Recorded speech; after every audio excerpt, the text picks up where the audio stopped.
మధురాక్షరం ఆరుహ్య కవితాశాఖాం వందే వాల్మీకికోకిలం. శృతిస్మృతిపురాణానాం ఆలయం కరుణాలయం నమామి భగవత్పాదశంకరం లోకశంకరం. వాగర్ధావిప్రతిపత్తయే జగతః పితరౌ వందే పార్వతీ. సూక్తిం సమగ్రయతున స్వయమేవ లక్ష్మీః శ్రీరంగరాజమహిషీ మధురైః కటాక్షైః వైదగ్ధ్యవర్ణగౌరవైర్యాం కండూలకర్ణకుహరాः కవయోధయంతి. హైమోధ్వపుండ్రమజహన్మకుటం సునాసం మందస్మితం మకరకుండలచారుగండం బింబాధరం బహుళదీర్ఘకృపాకటాక్షం శ్రీవేంకటేశముఖమాత్మని సన్నిధత్తాం. విమలపటి కమలకుటి పుస్తకరుద్రాక్షశస్తహస్తపుటి కామాక్షి పక్ష్మలాక్షి కలిత విపంచి విభాసి వైరించి. మనోజవం మరుతతుల్యవేగం జితేంద్రియం బుద్ధిమతాం వరిష్టం వాతాత్మజం వానరయూథమదూతం శిరసా నమామి. ఆపదామపహర్తారం శ్రీరామ.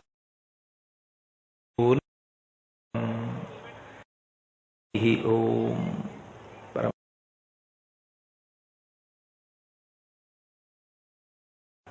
మనకి కాలాన్ని విభాగం చేసి పరమేశ్వరుడిని చేరుకోవడానికి ఏ మార్గంలో ప్రయాణం చెయ్యాలో ఆ మార్గంలో ప్రయాణం మనం కృతకృత్యులమయ్యేటట్టుగా ఆ ప్రణాళికనంతటినీ తీర్చిదిద్ది అందించడంలో ఋషులు సిద్ధహస్తులు. వారు కాలాన్ని మొట్టమొదట ప్రమాణంగా ఒక సంవత్సరంగా స్వీకరించారు. అటువంటి కాలాన్ని మళ్ళీ ఉత్తరాయణము దక్షిణాయనము అని రెండుగా విభాగం చేశారు. ఆ దక్షిణాయనం అంతా కూడా ఉపాసనకి సంబంధించినటువంటి కాలం. ఉపాసన అన్న మాటకు అర్థం ఏమిటంటే భగవంతునికి సమీపమునందు కూర్చు అని. ఉప ఆసన అంటే దగ్గరగా కూర్చుండుట. ఈ దగ్గరగా కూర్చుండుట అన్న మాటకు అర్థం నిజంగా భౌతికంగా ఏదో వచ్చి పక్కన కూర్చోవడము అని కాదు. నిరంతరము భగవంతుని యొక్క చింతన చేస్తూ ఉండడం. ఏ పని చేస్తున్నా భగవంతుడితో మనసు అనుసంధానమైతే ఉపాసన అంటారు. చెయ్యడానికి అనుకూలమైన కాలం ఏది అంటే దక్షిణాయనం. దక్షిణాయన పుణ్యకాలంలో ఎవరైనా శరీరాన్ని విడిచిపెడితే అయ్యో పాపం అంటారు. అంటే అయ్యో పుణ్యం సముపార్జించుకోవలసినటువంటి కాలంలో, ఈశ్వరోపాసన చేసుకోగలిగినటువంటి కాలంలో దాన్ని సక్రమంగా వినియోగించుకోకుండా శరీరాన్ని విడిచిపెట్టి పొందవలసినటువంటి ప్రయోజనాన్ని పొందలేకపోయాడే అని బాధతో అన్నమాటే తప్ప అంతకన్నా దాన్ని ఇంకొక రకంగా పెద్ద ప్రాధాన్యత ఇచ్చి తీసుకోవలసిన అవసరాన్ని ఆలోచన చెయ్యకూడదు. దక్షిణాయనం పుణ్య సముపార్జనకి బహుయోగ్యమైనటువంటి కాలం. అందుకే అలా పుణ్య సముపార్జన చేసుకోవడంలో, ఉపాసన చేయడంలో, భగవంతుడికి దగ్గరగా జరగడంలో, మనుష్య జన్మ యొక్క ప్రయోజనాన్ని ఎటువంటి విఘ్నములు రాకుండా గురువుగారి యొక్క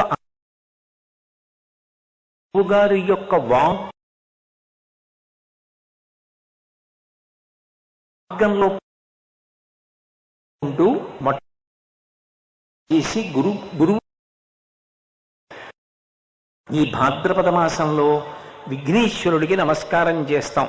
స్వామి, మాకు ఈ మార్గమునందు ఏ విధమైనటువంటి విఘ్నములు కలగకుండుగాక, మేము ఈ కాలాన్ని సద్వినియోగం చేసుకునేటటువంటి అవకాశం మాకు కల్పించు.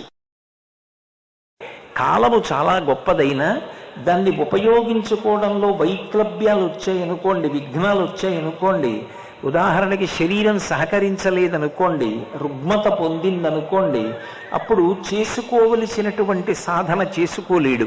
అందుకని విఘ్నములు రాకుండా మమ్మల్ని అనుగ్రహించమని విఘ్నేశ్వర చతుర్థి తీసి వినాయకుణ్ణి ప్రార్థన చేస్తాం.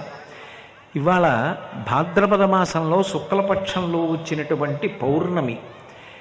ఈ పౌర్ణమి దాటితే కృష్ణపక్షం. కృష్ణపక్షం అంతా కూడా భాద్రపద మాసంలో పితృపక్షం. అంటే మహాలయ అమావాస్య వస్తుంది తర్వాత మహాలయ పక్షం. కాబట్టి పితృదేవతల్ని ఉద్దేశించి మాత్రమే ప్రధానంగా కార్యక్రమాన్ని చేస్తారు. ఇవాల్టి రోజు అమ్మవారి ఉపాసనకి సంబంధించినటువంటి పూర్వాంగంలో చాలాతో పరదేవత ఎలా ప్రకాశిస్తూ ఉంటుందో ఇవాళ పౌర్ణబింబం గుండ్రంగా అలా ప్రకాశిస్తోంది. ఆ కారణం చేత ఇవాళ ఎంతో పవిత్రమైనటువంటి రోజు. అందున విజయవాడ దుర్గమ్మ సన్నిధానం అటువంటి క్షేత్రంలో శారదా నవరాత్రులకు పూర్వాంగ ప్రసంగాన్ని చెయ్యగలగడం భగవంతుని యొక్క పరదేవత యొక్క నిర్హేతుకమైనటువంటి కృపాకటాక్ష వీక్షణం. మనకి శరత్కాలము అంటాం, శరదృతువు, ఈ శారదా నవరాత్రులు అని పిలుస్తూ ఉంటాం. మనం నవరాత్రులు అన్న పేరుతో చాలా నవరాత్రులు చేస్తాం. వినాయక నవరాత్రులు, గణపతి నవరాత్రులు చేసి ఇవాళే కదూ జరుగుతోంది ప్రతిచోటాను. ఇప్పుడు నేను ఈ సభావేదికకి వస్తున్న సమయంలో కూడా అనేక వినాయకమూర్తులు ఊరిరిగింపుగా ఆ నిమజ్జనోత్సవానికి వెడుతుండగా చూసి వచ్చాను. కాబట్టి ఇవాళ నిమజ్జనోత్సవం జరుగుతుంది. దీని తరువాత నవరాత్రులు ప్రారంభం. అలాగే తర్వాత ఈ దాన్ని అసలు ఎందుకు ఋషులు నిర్ణయం చేశారు? వాటిని నవరాత్రులతో 9 రోజులు మాత్రమే నిర్వహించాలి అని చెప్పడం వెనక 9 విజయదశమి అన్న పేరుతో పర్వదినం వస్తోందని ఏ కారణం చేత నిర్ణయం చేశారు అంటే, ఋషులు ఏది నిర్ణయం చేసినా తగిన ప్రాతిపదిక లేకుండా చెయ్యరు. వారు కాల విభాగం చెయ్యడంలో కాలమునందు అంతర్లీనంగా ఉండేటటువంటి భగవత్ శక్తిని లెక్క కట్టడంలో మనుష్య జన్మ సార్థక్యం పొందేటట్టుగా ఉపాసన చేసుకోవడానికి కాలమునందు ఎలా ప్రత్యేకమైనటువంటి విభూతి ప్రసరణం జరుగుతూ ఉంటుంది అనేటటువంటి విషయాన్ని దృష్టిలో పెట్టుకోవడంలో అందవేసినటువంటి సిద్ధహస్తులు. అందుకే మహానుభావులై శరన్నవరాత్రులను నిర్ణయం చేశారు. శరత్కాలము అనేటప్పటికీ తెల్లటి మబ్బులు కనపడతాయి. మా చిన్నతనంలో శరత్కాల మేఘం కనపడి వెంటనే ఒక నూలు పోగు బట్టలోంచి ఆ మేఘానికి సంస్కరించమనేవారు. అంటే దానికి ముందు వచ్చేటటువంటి శ్రావణ భాద్రపద మాసాలు వర్ష ఋతువు కనుక నల్లటి మేఘాలు వచ్చి ఆ మేఘాలు వర్షించి మనని ఏ కృతజ్ఞత చెప్పమని అడగకుండా వెళ్ళిపోతాయి. మనకి కావలసినటువంటి నీటిని అంతటినీ కూడా అందించి వెలవెలపోయినటువంటి ఆ తెల్లటి మేఘాలు ఆకాశంలో ఏ ప్రత్యుపకారాన్ని కృతజ్ఞతని ఆశించకుండా వడివడిగా వెళ్ళిపోతుంటే, మాకు ఇంతటి మహోపకారాన్ని చేసి పాడి పంటలకు ఆలవాలమై ఆధారమై మమ్మల్ని అనుగ్రహించారు కనుక మీకున్నదంతా మాకిచ్చి వెళ్ళిపోతున్నారు కాబట్టి కృతజ్ఞత చెప్పడం అనేటటువంటిది కనీస ధర్మం కనుక కృతీచ ప్రతికర్త సనాతన అని రామాయణ ఆర్షవాక్కు కనుక ఆహారము చేసిన చెయ్యడంలో తడబాటు ఉండకూడదు కనుక వర్ష ఋతువులో ఎక్కడో సముద్రటువంటి ఉప్పు నీటిని కడుపు నిండా తీయటి ఆకాశమండలం చేసి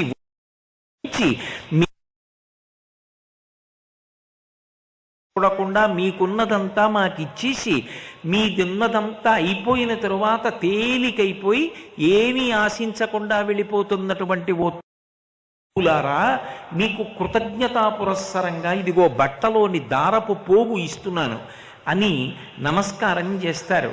అంటే కృతజ్ఞతావిష్కారం చెయ్యడం అనేటటువంటిది ఈ జాతి జీవనంలో అంతర్భాగం. అటువంటి శరత్కాలం మబ్బులు తెల్లగా ఉంటాయి. చంద్రబింబం గొప్ప వెన్నెల కురిపిస్తూ ఉంటుంది. పరిణిత చంద్రుడు అంటారు శరత్కాల చంద్రుణ్ణి. మిగిలిన పౌర్ణముల కన్నా ఒక్క శరత్కాలంలో వచ్చేటటువంటి పౌర్ణమి నాటి చంద్రబింబం విశేషమైనటువంటి కాంతులు కురిపిస్తూ ఉంటుంది. అటువంటి శరత్కాలం అంతా తెలుపుతో సంబంధాన్ని కలిగి ఉంటుంది. మనిషి జీవితానికి పరమ ప్రయోజనమేది అంటే జ్ఞానమును పొందడం. ఆ జ్ఞానాన్ని తెలుపు రంగుతో సూచిస్తారు. అందుకే మీరు జాగ్రత్తగా గమనిస్తే సరస్వతీదేవి తెల్లటి బట్ట కట్టుకుంటుంది, తెల్లటి తామర పువ్వులో కూర్చుంటుంది. కమలకుటి పుస్తక హస్తపుటి కామాక్షి పక్ష్మలాక్షి విభాసి వైరించి అంటారు. మూక పంచశతిలో తెల్లటి బట్ట కట్టుకుని తెల్లటి పద్మంలో కూర్చుని శాంతికి జ్ఞానమునకు పవిత్రతకు పర్యాయపదమైనటువంటి తెలుపుతనానికి మారుపేరుగా శారద శోభిస్తూ ఉంటుంది. దక్షిణామూర్తి స్వరూపంగా ఉండేటటువంటి విద్యలకు అధిదేవత అయినటువంటి శంకరుడు కూడా తెల్లటి రంగును పొంది ఉంటాడు. ఎందుచేత అంటే అది ఏదో బాహ్యంలో భౌతికంగా వర్ణమని కాదు. ఈశాన సర్వ విద్యానాం ఈశ్వర సర్వభూతానాం బ్రహ్మాధిపతిర్ బ్రహ్మణోధిపతిర్ బ్రహ్మా శివో మే అస్తు సదాశివో. అందుకే సమస్త విద్యలైనటువంటి శంకరుడు తెల్ల ఉంటాడు అన్న మాటకు అర్థం ఏమిటి అంటే అటువంటి విద్య యొక్క పరమావధి ఏది అంటే శాంతిని పొందడం.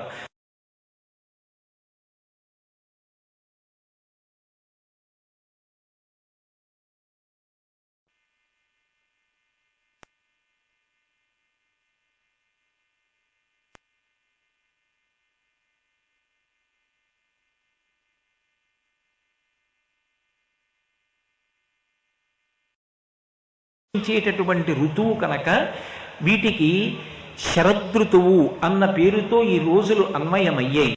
ఇందులో శారదా నవరాత్రులు ప్రారంభమయ్యేటటువంటి 9 తిథులు. ఆశ్వీజమాసం ప్రారంభంలో పాడ్యమి లగాయతు నవమి వరకు ఉన్నటువంటి తిథులు ఏ ఉన్నాయో వీటిని శరన్నవరాత్రులు అన్న పేరుతో అనుష్ఠానం చెయ్యండి అన్నారు. ఎందుకు చెప్పాలి అంటే దక్షిణాయనాన్నంతటినీ కలిపి ఒక రోజుగా భావన చేశారనుకోండి, అందులో పరమ పవిత్రమైనటువంటి కాలం శరన్నవరాత్రి కాలం. మనకి రోజు మొత్తం మీద అత్యంత పవిత్రమైన కాలం ఏది అంటే బ్రాహ్మీ ముహూర్తం. బ్రాహ్మీ ముహూర్తము అంటే సూర్యోదయాత్ పూర్వం ఉండేటటువంటి కాలం, తెల్లవారుజాము కాలం అంటామే. ఆ కాలం పరమ పవిత్రం, ప్రశాంతతకి ఆలవాలం. అందుకే పెద్ద పెద్ద క్షేత్రాలన్నీ ప్రభాత పఠనంలో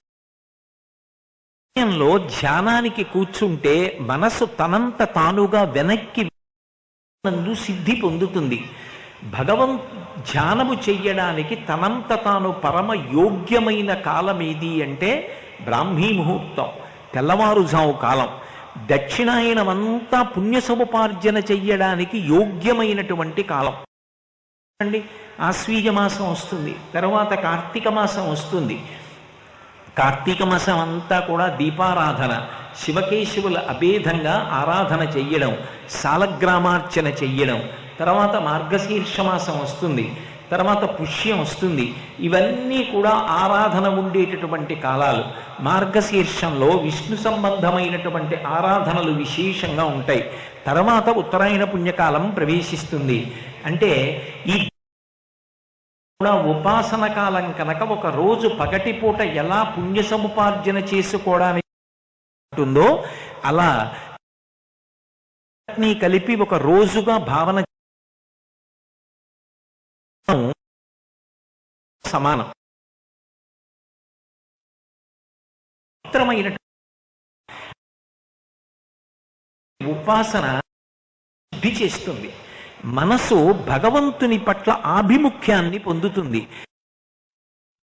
దగ్గరైందనుకోండి అన్ని రకములైనటువంటి అనుగ్రహములకు కారణమవుతుంది. భౌతికంగా మనం చేసేటటువంటి పూజ కానీ, భౌతికంగా మనం చేసేటటువంటి ఇతర ప్రయత్నములు కానీ యథార్థమునకు దేని కొరకు అంటే చిత్తము శుద్ధి పొందుట కొరకు. నేను ఒక పూజకి కూర్చున్నాను అనుకోండి, ఎందుకు కూర్చోవాలి పూజకి అంటే మార్చి మార్చి ఉపచారములు చెయ్యడంలో భగవంతుణ్ణి మనసులో దర్శనం చెయ్యడానికి, మానసికంగా నేను భగవంతుడికి దగ్గరగా జరగడం కోసం పూజ అనేటటువంటిది నాకు ఒక ఆలంబనం. అంతే తప్ప కేవలంగా మనసు అక్కడ పెట్టకుండా నేను ఏది చేసినా స్వీకరించడానికి పరమాత్మ సిద్ధంగా ఉండడు. అందుకే పత్రం పుష్పం ఫలం యోమే భక్త్యా ప్రయచ్చతి అంటాడు. భక్తి అనేటటువంటిది మనసుకి సంబంధించిన విషయం. మనస్సులో భగవంతుని యొక్క కదలికలను చూడగలిగారనుకోండి, నేను పాదయో సమర్పయామి నేను చేత్తో కాసిన నీళ్లు తీసి ఇలా చల్లినంత మాత్రం చేత ఉండదు, కానీ కూర్చోవడమే గొప్ప. అసలు ముందు ప్రయత్నం. ఓహో పాద్యం సమర్పయామి అన్నాను అనుకోండి, అప్పుడు ఆ కూర్చున్నటువంటి పార్వతీ పరమేశ్వరులు వాళ్ళ పాదములు నాకు కనపడేటట్టుగా ఆ అంచు కలిగినటువంటి పంచె కొద్దిగా పైకెత్తి, అమ్మ తాను కట్టుకున్నటువంటి చీర నాకు పాదములు కనపడేటట్టుగా పైకెత్తి 4 పాదములు కనపడుతుంటే, అప్పుడు నేను ఉద్ధరిణితో తీసినటువంటి నీళ్లు వాళ్ళ పాదముల మీద వేసి ఆ తడిసినటువంటి పాదములను పరమ సంతోషంతో నా ఉత్తరీయంతో ఒత్తాననుకోండి, అది పాదయోహ పాద్యం సమర్పయామి. ఇప్పుడు నోటితో అనడం తేలిక, పక్కనున్నటువంటి నీటిని ఇవ్వడం తేలిక, కానీ మనసుని అక్కడ పెట్టి ఆ 4 పాదములను, పాదములకు ఉన్నటువంటి లత్తుకను పారాణిని దర్శనం చేసి, నేను నీళ్లు పోసినప్పుడు పాదముల నుంచి జారినటువంటి నీటి ధారని దర్శించి నా ఉత్తరీయంతో తొడవాలి అంటే నేను నా మనసుని అక్కడ నిలబెట్టాలి. మనసుని నిలబెట్టలేదనుకోండి, అది తంతు అవుతుంది, అది ఈశ్వరుడు స్వీకరించడు. మనసు లగ్నం అవ్వాలి అంటే కాలము కూడా కలిసి రావాలి. అన్ని కాలముల యందు మనసు తేలికగా వెనక్కి వెళ్ళదు. ఒక్క తెల్లవారుజాము కాలం మాత్రం తనంత తానుగా మనస్సు వెనక్కి వెళ్ళడానికి యోగ్యమైన కాలం. అందుకే బ్రాహ్మీ అంటే సరస్వతీ సంబంధంతో చెప్తారు. బ్రాహ్మీ ముహూర్తంలో చేసేటటువంటి పూజ, బ్రాహ్మీ ముహూర్తంలో చేసేటటువంటి సాధన, ధ్యానము విశేష ఫలితాన్ని ఇస్తాయి. ఎందుకంటే మనసు తొందరగా వెనక్కి వెడుతుంది. దక్షిణాయనాన్నంతటినీ కూడా మీరు ఒక రోజుగా పరిగణన చేస్తే, తెల్లవారుజావు కాలంగా పరిగణింపబడేది ఏది అంటే శారదా నవరాత్రులు. ఈ మొట్టమొదటి 9 రోజులు తెల్లవారుజాముతో సమానం. ఆ సమయంలో భగవతిని ఆరాధన చేస్తారు. ఎందుకు భగవతిని ఆరాధన చెయ్యాలి అంటే, అమ్మ యొక్క ఉపాసన లోకంలో చాలా తేలికైనటువంటి ఉపాసన. మీరు చూడండి, తెలిసి కానీ తెలియక కానీ ఎవరైనా సరే అమ్మవారి పాదాలు పట్టుకుంటారు. వేదాంగములు చదువుకున్నవాడు కానివ్వండి, గాయత్రి అన్న పేరుతో అమ్మవారి ఉపాసన చేస్తాడు. ఏమీ చదువుకోని వ్యక్తి కానివ్వండి, మరిడమ్మ అని ఒక్కసారి నమస్కారం పెడితే మళ్ళీ మళ్ళీ గుర్తుపెట్టుకుని ఇచ్చే అమ్మ అని నమస్కారం చేస్తాడు. ఆ అమ్మ అనుగ్రహం ఉంటే తలుపులు తీస్తే ఇంట్లోంచి చీడ బయటికి పోతుంది, రావలసింది లోపలికి వస్తుంది. అందుకని తలుపులమ్మ అంటాడు. అందరికన్నా మా ఊరికి ముందొచ్చి మా ఊళ్ళో నివాసం ఉండి మమ్మల్ని బిడ్డల్ని చేసి కాపాడుతున్న తల్లి, అందుకని పేరంటాలమ్మ అంటాడు. ఎంత ముందొచ్చిన తల్లో తెలియదు కాబట్టి ముసలమ్మ అంటాడు. కాదు కాదు, ఈ ఊరికంతటికీ కూడా కాపలా కాస్తూ రాత్రింబవళ్ళు బిడ్డల్ని చేసుకుని ఊరిని కాపాడుతోంది కాబట్టి పోలేరమ్మ అంటాడు. తెలిసున్న వాడి దగ్గర నుంచి తెలియని వాడి వరకు అందరికీ మనసుకి శాంతి ఎక్కడ కలుగుతుంది అంటే అమ్మా అన్న మాట దగ్గర కలుగుతుంది. అందుకే శంకరాచార్యుల వారు మాతాలహరి అనలేదు, మాతానందలహరి అనలేదు, సౌందర్య లహరి అన్నారు. అమ్మయే సౌందర్యం. అన్ని లోకంలో సౌందర్యం కాదు. అక్కడ ఒక పెద్ద నాగుపాం పడగ విప్పి ఆడుతోందనుకోండి, దాని పడగల మీద మణులు ప్రకాశిస్తున్నా నేను దగ్గరికి వెళ్ళి దాన్ని పట్టుకోలేను. పెద్ద పులి నోరు విప్పినప్పుడు చాలా ఆనందంగా అనిపించినా దగ్గరికి వెళ్ళి చూడలేను. అది సౌందర్యం కాదు, ప్రాణాంతకం. దగ్గరికి వెడితే ప్రాణం పోతుంది.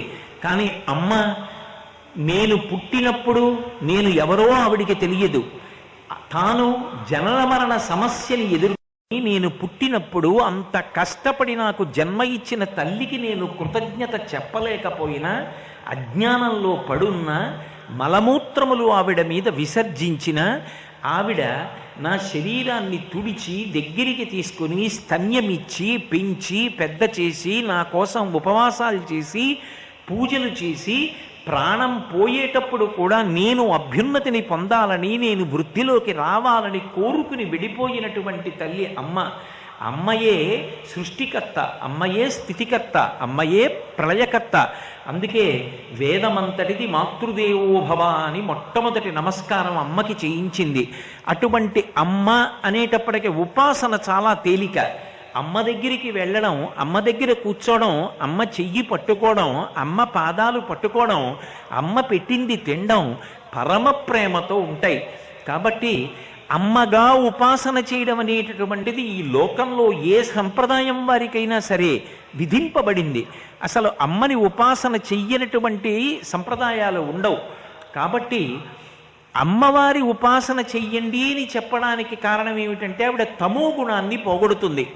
అసలు వేళ పట్టున నిద్ర లేస్తే కదూ తెల్లవారుజామును ఉపయోగించుకోవడం.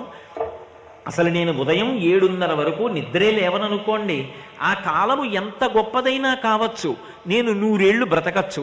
100 సంవత్సరాల ఆయుర్దాయంలో నేను ఒక్కనాడు కూడా బ్రాహ్మీ ముహూర్తమునందు నిద్ర లేవనప్పుడు ఆ సమయం నాకు ఏ రకంగా ప్రయోజనాన్ని కట్టబడుతుంది? 100 ఏళ్ళు బ్రతకడం మంచిదే, కానీ 100 ఏళ్లలో కనీసం ఒక 70 సంవత్సరాలైన తెల్లవారుజాము సమయంలో నిద్ర లేచి ఉదయిస్తున్న సూర్యబింబానికి స్వాగతం పలికి నమస్కారం చెప్పగలిగితే అప్పుడు నా జన్మ సార్థక్యం.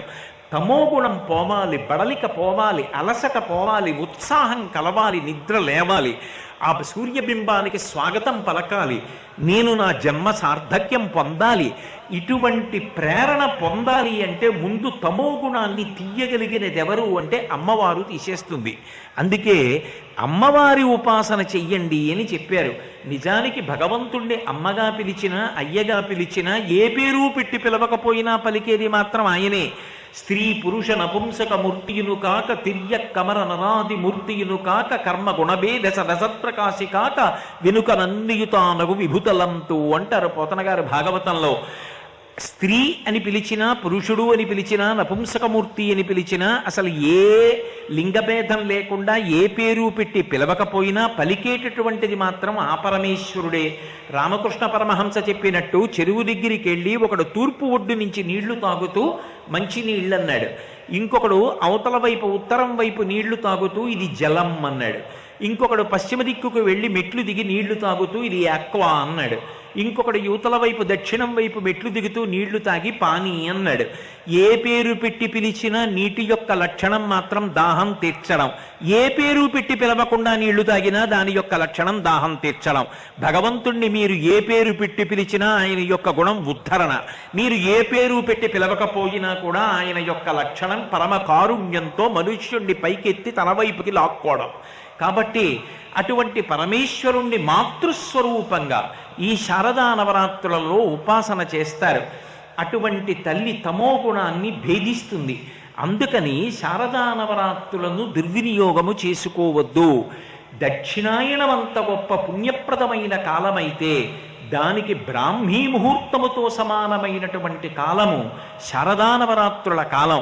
ఆ కాలాన్ని సద్వినియోగం చేసుకుని అందరూ కూడా భగవతి యొక్క ఉపాసన చేసి ఆమె యొక్క అనుగ్రహమునకు పాత్రులు కండి అని చెప్తారు. అంతేకాదు, ఋషులు దార్శనికులు, వారు కాలాంతర్గతమైనటువంటి ప్రమాదములను కూడా పసిగట్టారు. అందుకే వ్యాసుడు దేవీ భాగవతంలో ఒక మాట అంటాడు, ద్వావృతూయమదం స్ట్రాఖ్యే నూనం సర్వజనేషు వై వసంత శారదావే వాజననాశకరావుభౌ అంటాడు. ఈ శారదా నవరాత్రుల యొక్క ప్రారంభకాలమునందు, వసంత నవరాత్రుల యొక్క ప్రారంభకాలమునందు అంటే చైత్రమాసం ప్రారంభంలో, ఇప్పుడు శారదా నవరాత్రుల యొక్క ప్రారంభంలో 2 సమయాలలోనూ కూడా యమధర్మరాజు గారి యొక్క ఒక్కొక్క కోర పైకొస్తుంది. శరన్నవరాత్రులలో ఒక కోర పైకొస్తుంది, వసంత నవరాత్రులలో ఒక కోర పైకొస్తుంది. ఈ కోర పైకొచ్చింది అంటే జననాశకరా ఉభౌ. ఈ 2 ఋతువులలో కూడా అంటువ్యాధులు ప్రబలేటటువంటి అవకాశం బాగా ఉంటుంది. ఎందుచేత అంటే శ్రావణ భాద్రపద మాసములు వర్ష ఋతువు. కొత్తగా పడినటువంటి ఆ వర్షధారలలో పొంది ప్రవహిస్తున్నటువంటి నీరు మలినమవుతుంది. ఆ మలినమైపోయినటువంటి నీరు తాగినటువంటి జీవుల యందు అంటువ్యాధులు ప్రబలుతాయి. ప్రబలి ఒక్కొక్క అంటువ్యాధి వలన దీపపు పురుగులు పడిపోయినట్టుగా జనులు పడిపోతారు.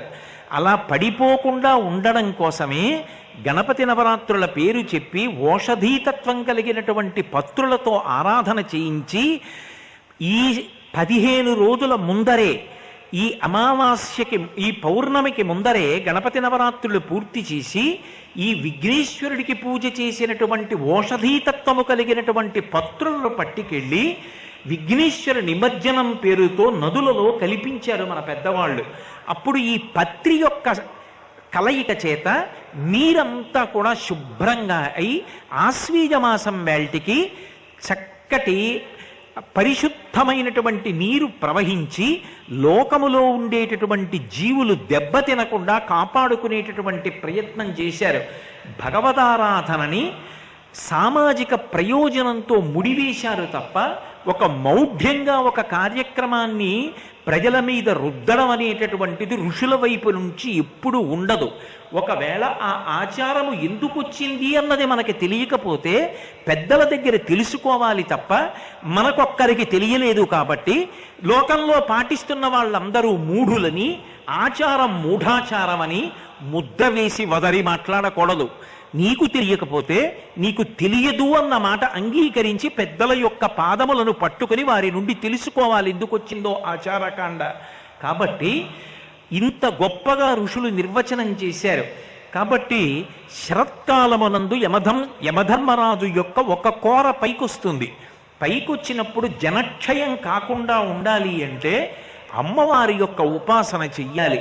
అమ్మ మహాకారుణ్యమూర్తి కనుక ఆ తల్లి లోకములనన్నిటినీ కాపాడి తన బిడ్డల్ని రక్షించుకుంటుంది. నిరంతరము తన బిడ్డల్ని కాపాడుకోవాలనేటటువంటి అమ్మతనం ఆమె యొక్క సొత్తు. అందుకే శంకర భగవత్పాదులు సౌందర్యలహరిలో ఒక మాట అంటారు, దృశాద్రాగీయస్యాదరదలిత నీలోత్పలరుచా దవీయంసం దీనం స్నపయ కృపయా మమపి శివే అనేనాయం ధన్యో భవతి నచతే హానిరియత వనేవా హర్మ్యేవా సమకర నిపాతో హిమకర అంటారు. ఈ బ్రహ్మాండం ఎంతవరకుందో అంతకన్నా దూరంగా చూడగలిగేటట్టుగా 2 కన్నులను ఈ చివరి నుంచి ఈ చివరి వరకు ఆకర్ణాంత విశాల నేత్రములతో ఆ తల్లి తిప్పి చూస్తూనే ఉంటుందిట. ఎందుకని ఆ బ్రహ్మకీట జనని ఈ సమస్త ప్రాణులను కన్న తల్లి ఆమె. అందుకే ఎవరికి ఏ ఆపద రానివ్వండి, ఎవరైనా అమ్మా అంటారేమో అని ఏ పనిలో ఉన్నా ఆవిడ మాత్రం ప్రజల యొక్క, తన బిడ్డల యొక్క పిలుపు కోసం ఎదురు చూస్తుంటుందిట. భ్రువౌ భుగ్నీ కించిత్ భువన భయభంగ వ్యసనిని అంటారు శంకరులు సౌందర్యలహరిలో. అమ్మవారు కనుబొమలు ఇలా ముడేస్తుందిట. ఎందుకు ముడియడం? 2 కారణముల చేత ముడివెయ్యాలి. ఒకటి, ఆలోచన తట్టకపోతే కనుబొమలు ముడిపడతాయి. 2, కోపం వస్తే కనుబొమలు ముడిపడతాయి. భ్రువౌ భుగ్నీ కించిత్, ఆవిడ కోపం వచ్చినట్టు ఇలా ముడేయుదుట. ఏదో జ్ఞాపకం రాకపోతే ముడేసినట్టు ముడేయుదుట. ఏదో వేసి వెయ్యకుండా కొద్దిగా ఇలా ముడేస్తుందిట. ఎందుకని? భువన భయభంగ వ్యసనిని. అయ్యో వీళ్ళకి ఆపదొస్తోందే, వీళ్ళని నేను రక్షించాలే, వీళ్ళు చటుక్కున నన్ను పిలుస్తారేమో, నేను పరిగెత్తికి వెళ్ళాలే, ఏం మనం పిలవకుండా ఆవిడ రాకూడదా, ఆవిడ సర్వజ్ఞ కదా అంటే మనకి బుద్ధి ఇచ్చిందిగా, మనం పిలవాలిగా, పిలిస్తేగా పరిగెత్తుకు రావాలి. పిల్లవాడైనా జారి పడిపోతున్నప్పుడు అమ్మా అని అరిస్తే కదా వంట చేసుకుంటున్న అమ్మ చటుక్కున పరిగెత్తుకెడుతుంది. ఎవరు పిలుస్తారో అని ఆ తల్లి నిరంతరం అంత జాగ్రత్తగా కళ్ళు ఈ చివరి నుంచి ఆ చివరి వరకు తిప్పుతూ చూస్తూ ఉంటుందిట. అంతటి దయాస్వరూపిణి కనుకనే ఆ అమ్మవారి యొక్క ఉపాసన ఈ శరత్కాల ప్రారంభంలో చేస్తారు. అలాగే వసంత నవరాత్రుల ప్రారంభంలో కూడా అమ్మవారి ఉపాసన చేస్తారు. ఈ 2 ఉపాసనల చేత లోకమునంతటినీ కూడా రక్షించుకుంటారు. మీతో నేను ఇంత పూర్వం మనవి చేసి ఉన్నాను.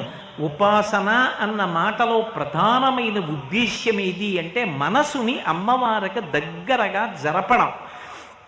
మనసు అమ్మవారి సమీపమునకు వెళ్ళాలి. ఆవిడ కదలికలను మనసు పట్టుకోగలగాలి. అందుకు ఉపకరణము కావాలి. ఏది చేసినా కేవలముగా తంతుగా కార్యక్రమాన్ని చేసి అసలు మనసు అమ్మవారితో సమన్వయం కాలేదనుకోండి, దాని వలన ఉపయోగం ఉండదు. అందుకే వ్యాస భగవానుడు దేవీ భాగవతం చేస్తూ ఒక మాట అంటాడు, భ్రమన్ సర్వతీర్థేషు స్నాత్వా స్నాత్వా పునఃపునః నిర్మలం నమనో యావత్తావత్ సర్వం నిరర్ధకం. ఎన్ని తీర్థాలకి వెళ్ళండి, ఎన్ని క్షేత్రాలకి వెళ్ళండి, ఎన్ని నదులకు వెళ్ళండి, ఎంత స్నానం చెయ్యండి, తప్పు కాదు, వెళ్ళడం గొప్ప. అసలు ప్రారంభం చేశాడు మంచిదేగా. అసలు వెళ్లకుండా ఉండడం కన్నా వెళ్ళడం మొదలెట్టాడు అంటే అది ప్రారంభం మంచిదేగా. కానీ అక్కడ ఆగిపోకు. కేవలం వెళ్ళడం స్నానం చెయ్యడం దగ్గర ఆగవద్దు. మెల్లిమెల్లిగా మెట్లెక్కడం మొదలుపెట్టు. ఇది దేనికి పనికి రావాలి? శరీరాన్ని శుద్ధి చేయడానికి కాదు పనికి రావలసింది. నిర్మలం నమనో యావత్, మనసు శుద్ధి పొందాలి. నిర్మలం నమనో యావత్ తావత్ సర్వం నిరర్ధకం. మనసు శుద్ధి పొందడానికి నువ్వు చేస్తున్నటువంటి క్రతువు పనికి రాకపోతే, నువ్వు చేస్తున్నటువంటి పూజ పనికి రాకపోతే, అప్పుడు భగవతి యొక్క పరిపూర్ణమైనటువంటి అనుగ్రహాన్ని నువ్వు అనుభవించినట్లు కాదు.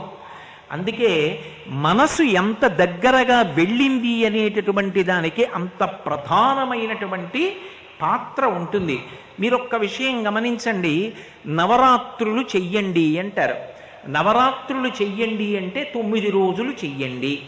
9 రోజులు చెయ్యండి అంటే 9 రోజులు ఎవరిని ఉపాసన చెయ్యాలి? మనసుకి ఒక బలహీనత ఉంటుంది. ఒక రూపం చెప్పలేదనుకోండి, ఒక పేరు చెప్పలేదనుకోండి, నామము చెప్తే రూపం గుర్తొస్తుంది, రూపం చెప్తే నామం గుర్తొస్తుంది. అది లోకంలో ఉండే లక్షణం. నేను మీతో ఏదో నల్లగా ఉంటుందే, మట్టితో చేస్తారే, నీళ్లు పోస్తే చల్లగా ఉంటాయే, కింద పడితే పగిలిపోతుందే, కుమ్మరి వాళ్ళు తయారు చేస్తుంటారు చూశారు అన్నాను అనుకోండి, ఆ కుండ అంటారు. నేను రూపం చెప్తే నామం చెప్తారు. నేను కుండ అన్నాను అనుకోండి, ఒక కుండ తీసుకురండి అన్నాను అనుకోండి, మీరు కుండే తీసుకొస్తారు తప్ప బింది తీసుకురారు.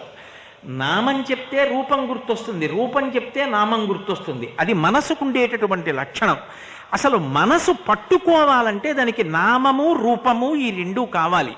ఈ రెండుని ఇవ్వలేదనుకోండి, మీరు భగవతిని పట్టుకోండి అని నేను చెప్పి వెళ్ళిపోయాను అనుకోండి, వెంటనే మీరు ప్రశ్న వేస్తారు, ఏమండి భగవతిని పట్టుకోండి అంటే కనకదుర్గమ్మని పట్టుకోవాలా, లేకపోతే ఏదో తిరువాణక్కోయిల్లో జంబుకేశ్వరంలో ఉండేటటువంటి అఖిలాండేశ్వరిని పట్టుకోవాలా, కంచిలో ఉండే కామాక్షిని పట్టుకోవాలా, మధురైలో ఉండే మీనాక్షిని పట్టుకోవాలా, ఎవరి పాదములు పట్టుకోవాలి?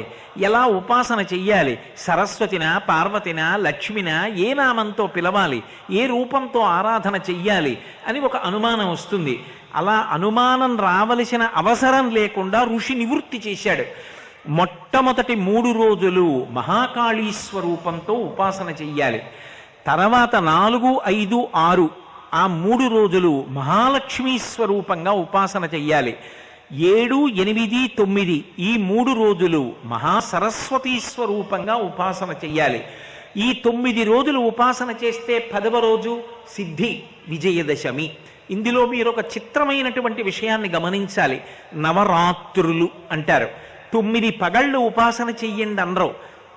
నిజానికి 9 రాత్రుల ఉపాసన మనం ఏం చేస్తాం?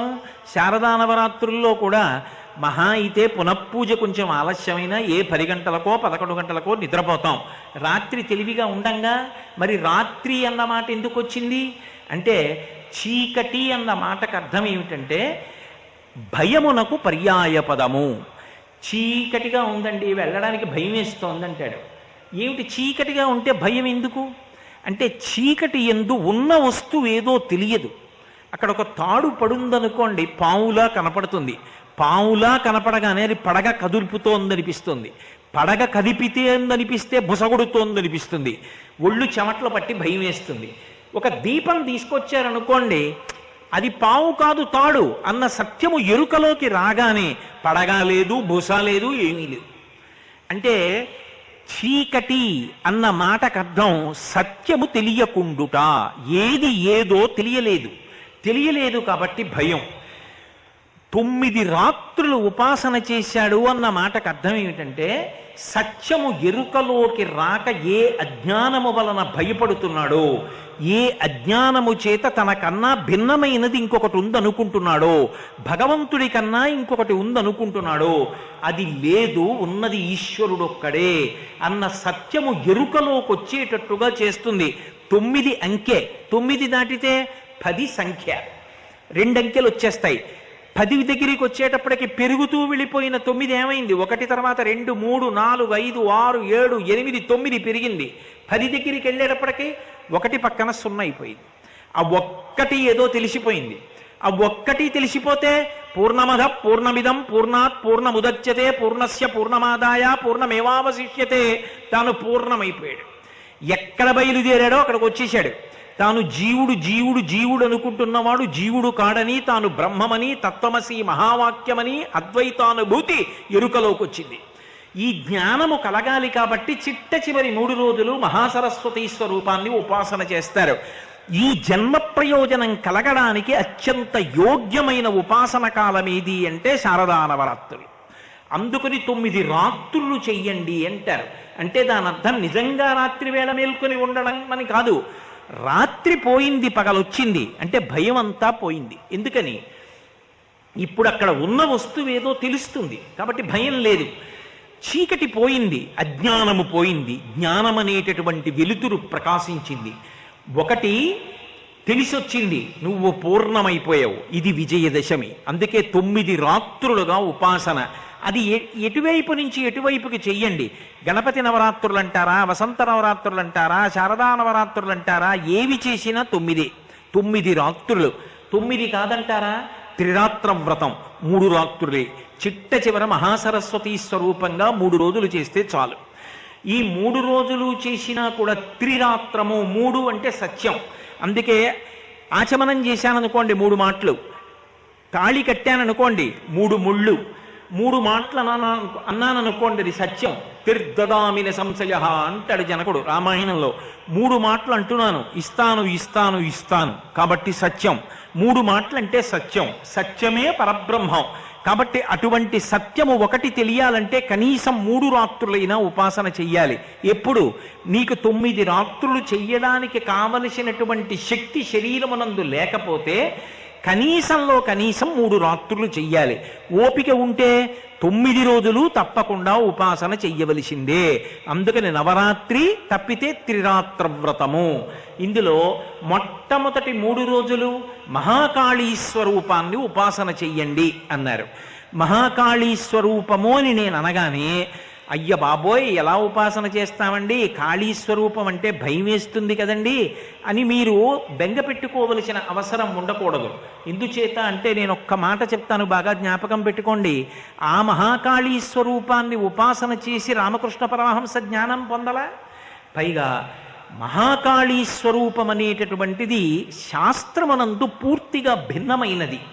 నేను మీతో ఒక్క మాట చెప్పాలంటే, పకపక పకపక నవ్వుతూ తాంబూల చర్వణం చేస్తున్న ఎర్రటి నోటితో ఇక్కడి నుంచి ఇక్కడి వరకు నవ్వుతూ దంతపంక్తి కనపడకుండా ఇంత పెద్ద బొట్టు పెట్టుకుని త్రిశూలాన్ని కిందకి దింపి పట్టుకొని పచ్చటి పట్టుపుట్టమో ఎర్రటి పట్టుపుట్టమో కట్టుకున్నటువంటి తల్లి కనకదుర్గమ్మ ఉన్నదే, ఆమెయే మహాకాళీ స్వరూపం. ఇప్పుడు ఆ అమ్మని చూస్తే భయం ఎందుకు? ఇక్కడ మీరు ఒక్క విషయం గమనించాలి.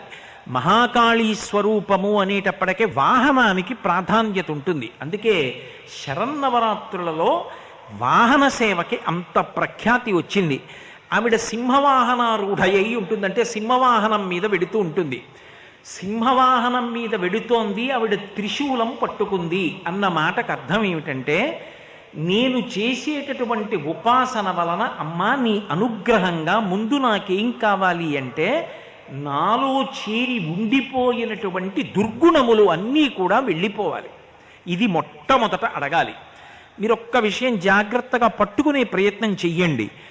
నేను కొన్ని సద్గుణములను పొందాలి అంటే ప్రయత్నపూర్వకంగా నేను అలవాటు చేసుకోవాలి. రోజు తెల్లవారుజామున నిద్రలేద్దాం అనుకున్నాను అనుకోండి, నేను కొంత సాధన చెయ్యాలి. నేను ప్రతిరోజు ఒక 15 నిమిషాలు ధ్యానం చేద్దాం, నేను సాధన చెయ్యాలి. నేను ప్రతిరోజు 10 నిమిషములు శ్రీరామనామం రాద్దాం, నేను కొంత సాధన చెయ్యాలి, నేను విష్ణు సహస్రనామ స్తోత్రాన్ని తప్పులు లేకుండా పుస్తకం లేకుండా చదవాలి, సాధన చెయ్యాలి, నాకు కోపం రావాలి, సాధన అక్కర్లేదు, నాకు వస్తువులు కావాలన్న కోరికలు ఉండాలి, సాధన అక్కర్లేదు, నాకన్నా వృద్ధిలోకి వచ్చిన వాడు కనపడేటప్పటికి నాలో అసూయ పుట్టాలి, సాధన అక్కర్లేదు, నాకు ఇంకా ఇంకా సంపాదించి ఇంకా దాచుకోవాలన్న కోరిక కలగాలి, దానికోసం సాధన అక్కర్లేదు. ఇవన్నీ కూడా వాసనాబలంగా వచ్చేసినటువంటివి. గత జన్మలలో మనసు ఏ విషయాల్ని పట్టుకుందో ఆ విషయాలు శరీరం మారిపోయినా జన్మ మారిపోయినా వాసనాబలంగా వచ్చేస్తాయి. మొదటి ప్రయత్నం దేనికి పనికి రావాలి అంటే మనలో ఉన్నటువంటి దుర్గుణములను విడిచిపెట్టడానికి పనికి రావాలి. మీరు చూడండి, నేను ఒక ఉదాహరణ చెప్తాను, మీరు బాగా పట్టుకుంటారు. ఒక కట్టె తీసుకున్నాను అనుకోండి, ఆ కట్టెలో నీరు ఉంటుంది, నీరు ఉన్నది అని కనపడదు. మా చిన్నతనంలో వేడి నీళ్లు కాచుతూ ఉండేవాళ్ళం ఏదో పోసుకోవడానికి. ఆ కట్టె పట్టుకెళ్ళి అగ్నిహోత్రంలో పెడితే ఒకవైపు వెలుగుతూ ఉంటుంది, అది కాలి బొగ్గైపోతుంటే ఆ కొరకంచు అంటారు. ఆ కట్టెని పొయ్యి లోపలికి తోస్తూ ఉంటారు. అలా అది కాలుతుంటే దానిలో ఉన్న నీరు క్రమక్రమంగా వెనక్కి వచ్చేస్తుంది. వెనక్కి వచ్చేసి ఇక మంట చివరికి వచ్చేస్తోంది అనుకోండి, ఆ కట్టె చివరి భాగంలోకి నీరంతా ఉబికిపోయి బుడగల వచ్చేసి ఇక వేడిని తట్టుకోలేక ఆవిరైపోతుంది. ఆవిరైపోయాక కట్టె కాలిపోతుంది. కట్టెలోనే ఉన్న నీరు కట్టెకి అగ్నిహోత్రం అంటుకున్న తరువాత ఇక అందులో ఉండలేక వెనక్కి వెళ్ళి ఇక దాన్ని ఆశ్రయించి ఉండలేక పైకి వెళ్ళిపోయి ఆవిరైపోయినట్టు భగవతి యొక్క ఉపాసన చేత ఆమె అనుగ్రహం వలన నాలో ఉన్న దుర్గుణములు ఒక్కొక్కటి రాలిపోవాలి. అలా రాలిపోయేటట్టుగా చెయ్యగలిగినటువంటి లక్షణం ఎవరి యందు ఉంటుంది అంటే ఆ తల్లి దుర్గమ్మ యందు ఉంటుంది. అందుకే ఆవిడ పేరు దుర్గా. దుర్గా అన్న మాట మీరు జాగ్రత్తగా అర్థం చేసుకోవాలి.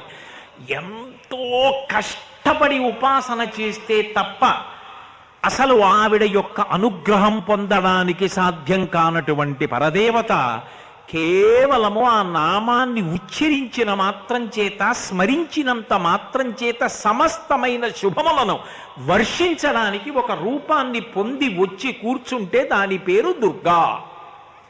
నిజంగా రూపాన్ని ఉపాసన చెయ్యాలనుకోండి, మంత్రం చెయ్యాలనుకోండి, ఒక హోమం చెయ్యాలనుకోండి, చాలా కష్టం. కానీ పరమకారుణ్యంతో వచ్చి కూర్చుని ఆ పేరు చెప్పినా, పేరు స్మరించినా, ఆవిడ రూపాన్ని స్మరించినా అనుగ్రహించేస్తానందనుకోండి, రాశీభూతమైనటువంటి దయాస్వరూపంగా వచ్చి కూర్చుంటే ఆవిడికి దుర్గా అని పేరు. నిజానికి దుర్గా అన్న మాటలో దకారము, ఉకారము, రకారము, గకారము, అకారము 5 అక్షరాలు కలిస్తే దుర్గా. దుర్గా అన్న పేరు ఎందుకు వచ్చిందంటే ద అంటే దైత్యనాశనం. ఆమె రాక్షసులను పరిమారుస్తుంది. ఎక్కడెక్కడ ధర్మానికి వ్యతిరేకమైనటువంటి వాళ్ళు ఉంటారో వాళ్ళని పరిమార్చడం ఆమె యొక్క లక్షణం. 2 దుర్గా ద ఉకారము విఘ్ననాశనం, అంటే విఘ్నములను తీసేస్తుంది ఆవిడ. ఏదైనా ఓ కార్యం తలపెట్టగానే అది జరగకుండా అడ్డొచ్చేటటువంటి ప్రతిబంధకాన్ని తీసేస్తుంది, అందుకని విఘ్ననాశనం చేస్తుంది. రోగనాశనం, శరీరానికి వచ్చేటటువంటి రోగమును పోగొట్టి ఆ శరీరము ఆరోగ్యంగా ఉండి భగవతిని ఉపాసన చెయ్యడానికి కావలసిన శక్తిని అనుగ్రహిస్తుంది కాబట్టి గత జన్మలలోనూ ఈ జన్మలోనూ ఇతపూర్వం చేసినటువంటి పాపములు ఏమున్నాయో ఆ పాపములు ఆవిడని అనుగ్రహాన్ని పొందడానికి వెళ్ళేటటువంటి మార్గంలో అడ్డొచ్చి ఆవిడ వైపుకి నడవకుండా, అడ్డుపడకుండా తొలగిస్తుంది. పాపములను తొలగిస్తుంది కాబట్టి అకారము చేత శత్రుభయాన్ని తీసేస్తుంది. శత్రుభయం అంటే శత్రువుల్ని చంపుతుంది అని అన్వయం చేయకూడదు. నా మీద శత్రుభావన ఎవడు పెట్టుకున్నాడో వాడికి శత్రుభావన పోతుంది. నిష్కారణంగా శత్రుభావన పెట్టుకున్నాడు, నిజంగా ఆయన నా మీద చేస్తున్న ఆరోపణలు శుద్ధ అబద్ధాలన్న విషయం ఆయనకు కూడా తెలుసు. కానీ ఒక తృప్తి, వాడి మీద బురద జల్లితే నాకు సంతోషం అని పోయి తప్పు రాని చేస్తున్నది, ఎందుకు నిష్కారణంగా ఆయన మీద బురద చల్లడం? ఆయన మంచివాడో చెడ్డవాడో నాకు తెలీదా? ఇక పైన నేను ఈ పని చెయ్యను అని అవతలవాడిలో మార్పు వచ్చి నేను ఆయన చెయ్యి పట్టుకొని పరమ సంతోషంతో ప్రస్థానం చేసేటటువంటి అవకాశం ఇస్తుంది. వాడు ధర్మ వ్యతిరేకి అయి బుద్ధి మారకపోతే అప్పుడు పరిభావిస్తుంది. కాబట్టి శత్రునాశనం చేస్తుంది, భయనాశనం చేస్తుంది. దేని గురించి భయపడుతున్నామో ఆ భయం లేకుండా తల్లి చేస్తుంది. వీటన్నిటినీ ఏకకాలమునందు ఇవ్వగలిగినది కాబట్టి దుర్గా. అందుకే ఎక్కడెక్కడ మనలోకి చేరకూడని ఉన్నాయో వాటినన్నిటినీ తీసేసేది ఎవరో ఆ తల్లికి దుర్గా అని పేరు. అలాగే దురాశ, దురాచారము, దుర్గతి, పాపము, దుఃఖము ఇటువంటి వాటిని దూరం చేసి మంచి సదాచారము వైపు, సద్గతి వైపు, సుఖము వైపు నడిపించగలిగినటువంటి తల్లి ఎవరో అటువంటి శక్తి రాశీభూతమై నిలబడితే ఆమెకు దుర్గా అని పేరు. ఇప్పుడు ఆ తల్లి యొక్క పాదములను పట్టుకున్నామనుకోండి, అమ్మా నువ్వు అనుగ్రహించాలి, నా అంత నేను కోపాన్ని పోగొట్టుకోలేకపోతున్నాను. ఎక్కడి నుంచి వస్తుంది కోపం? ఇప్పుడు నేను ఇవాళ ఇక్కడికి వచ్చాను అంటే ఎక్కడి నుంచి వచ్చారండి అని అడిగితే కాకినాడ నుంచి వచ్చానండి అని చెప్తాను. నాకు కోపం వచ్చిందనుకోండి, ఎక్కడి నుంచి వచ్చిందండి కోపం అని అడిగారు అనుకోండి, ఎక్కడి నుంచి వచ్చిందని చెప్పాలి? ఇక్కడే ఉంటుంది కోపం, ఇక్కడున్నదే పైకి వస్తుంది. ఒకసారి కోపం కానీ వచ్చిందనుకోండి వికృతమైన రూపాన్ని పొందుతాడు. అసలు మనిషి ఆలోచన ఇక సక్రమంగా ఉండదు. మనసులో రాక్షసుడు ప్రవేశిస్తాడు, ఊగిపోతాడు. నోటి వెంట ఏ మాట వస్తోందో తెలియదు. నేను ఇలా మాట్లాడవచ్చా, మాట్లాడకూడదా, యుక్తాయుక్త విచక్షణ ఉండదు. క్రుద్ధ పాపం నకుర్యాత్కః క్రుద్ధో హన్యాద్గురూనపి క్రుద్ధ పరుషయా వాచా నరం సాధూన దీక్షిపేత్. ఆ క్రోధం వచ్చినవాడు ఊగిపోతాడు. ఒక్కొక్కసారి నిభాయించుకోలేకపోతే ఎదురుగుండా ఉన్న పెద్దల్ని కూడా చంపేస్తాడు. అంత మహాపాపం ఎవరు చేయిస్తారంటే లోపల ఉన్నటువంటి ఆ కోపం చేయిస్తుంది. ఎప్పుడు అవకాశం దొరుకుతుందా పైకొద్దామని చూస్తుంటుంది. కామక్రోధశ్చ లోభశ్చ దేహే తిష్టంతి తస్కరాః జ్ఞానరత్నాపహారాయ తస్మాత్ జాగ్రత్త జాగ్రత్త అంటారు శంకరులు. ఇక్కడే కూర్చుని ఉంటాయి అరిషడ్వర్గాలు. ఎప్పుడు అవకాశం దొరుకుతుందా అని చూస్తూ ఉంటాయి. చిన్న అవకాశం దొరికిందా చటుక్కన పైకి లేస్తాయి. లేచిందా అసలు మనిషి రూపమే మారిపోతుంది. ఊగిపోతాడు, ఉనికిపోతాడు. నోటితో ఏది మాట్లాడుతున్నాడో తెలియదు, ఏం చేస్తున్నాడో తెలియదు. ఆ తర్వాత జీవితాంతం తలకొట్టుకున్నా ఉపయోగం ఏముంటుంది? ఒక్కసారి కానీ క్రోధము మనిషిని ఆవహించిందా అంత పాపాన్ని మూటకట్టుకుంటాడు. కామమైనా అంతే, లోభమైనా అంతే, మదమైనా అంతే, మాత్సర్యమైనా అంతే. ఈ గుణములను నియంత్రించి ఉంచి మనిషి పశువు కాకుండా చూడగలిగినటువంటి తల్లి ఎవరు అంటే ఆ తల్లి జగన్మాత అయినటువంటి దుర్గా. ఆమెయే మహాకాళీ స్వరూపం. అందుకే మొట్టమొదటి 3 రాత్రులు దుర్గని ఉపాసన చేస్తారు. ఆ ఉపాసన చేసినప్పుడు మీరు చూడండి, చండీ హోమం అని చేస్తారు, దుర్గా సప్తశతి పారాయణ చేస్తారు, దేవీ మహాత్మ్యం అంటారు దాన్ని. మనకి ఆశ్చర్యకరమైన విషయం ఏమిటంటే దాని పేరే సప్తశతి. సప్తశతి అంటే 700 శ్లోకాలుండి 3 చరిత్రలతో ఉంటుంది. అది పారాయణ చెయ్యాలి ఆ 9 రోజులు కూడా. ఆ పారాయణ చేస్తే అమ్మవారి అనుగ్రహం లభిస్తుంది అని. ఇందులో విచిత్రం ఏమిటంటే 700 శ్లోకాలు. అసలు మనిషికి ఒక చోటికి వెళ్ళి భగవంతుణ్ణి నాకు ఇది కావాలి అని అడగవలసిన అవసరం లేకుండా ఋషులే మనకి భగవంతుడు ఏమి ఇవ్వాలో నిర్ణయం చేసి సంకల్పంలో చెప్పించారు. ధర్మార్థ కామ మోక్ష చతుర్విధ పురుషార్థ బల సిద్ధ్యర్థం. మనిషికి ఏవి కావాలి అంటే ధర్మము, అర్థము, కామము, మోక్షము. మోక్షం ఇక ప్రత్యేకంగా వచ్చేది కాదు. అర్థము ధర్మముతో ముడిపడిపోతే, కామము ధర్మంతో ముడిపడిపోతే, నేను సంపాదిస్తే ధార్మికం, నేను ఖర్చు పెడితే ధార్మికం, నాకు కోరిక పుడితే ధర్మబద్ధం, నేను ఆ కోరిక తీర్చుకుంటే ధర్మబద్ధం. ఏది చేసినా నేను చూసేది ఇది ధార్మికమేనా? నేను ₹1 తీసుకున్నాను, ఇది ధార్మికమేనా? ధర్మం అంగీకరిస్తుందా? అంగీకరిస్తుంది, తీసి జేబులో పెట్టుకుంటాను. జేబులో పెట్టుకున్నది రహస్యంగా పెట్టుకోవలసిన అవసరం ఏముంది ధార్మికమైనప్పుడు? అయ్యా ఇదిగో ఈ రూపాయి ఇలా సంపాదించాను అని నువ్వు ధైర్యంగా చెప్పగలవు. ఎప్పుడు ధైర్యంగా చెప్పలేవు, అది ధార్మికం కానప్పుడు. అంటే పాపం మూట కట్టుకున్నావు. వ్యయం చేసేటప్పుడు, ఖర్చు పెట్టేటప్పుడు ఆ ఖర్చు ధర్మంతో ముడిపడింది, బెంగలేదు. నేను ఇందుకు ఖర్చు పెట్టానని చెప్తారు. ధార్మికంగా ఖర్చు పెట్టలేదు, చెప్పలేరు. కామము, నాకు కోరిక పుట్టింది, అది ధర్మబద్ధము, ఏం బెంగలేదు, అనుభవించవచ్చు. ఏదో నాకు ఒక్కసారి వెళ్ళి అమ్మవారి దర్శనం చేద్దామనిపించింది, ఏమి దోషం ఉంది అందులో, ఏమి తప్పు లేదు, అనుభవించవచ్చు. కానీ పక్క గదిలో ఉన్నటువంటి వాళ్ళ బంగారు వస్తువేదో నేను వాళ్ళు తలుపు పక్కన వేసుకుని, చాగంటి కోటేశ్వరరావు గారు కదా పక్క గదిలో ఉన్నారు, మన గదిలో పెట్టుకున్న వస్తువులకి ఏమవుతుంది లేని తాళం వేయకుండా జారగిల వేసి పక్కకి వెళ్ళారు. ఇదే అదునని లోపలికెళ్ళి ఎదురుగుండా కనపడుతున్న ఒక బంగారు వస్తువు తెద్దామని ఆలోచన పుట్టిందనుకోండి, ధార్మికమేనా? కాదు, తీయకు.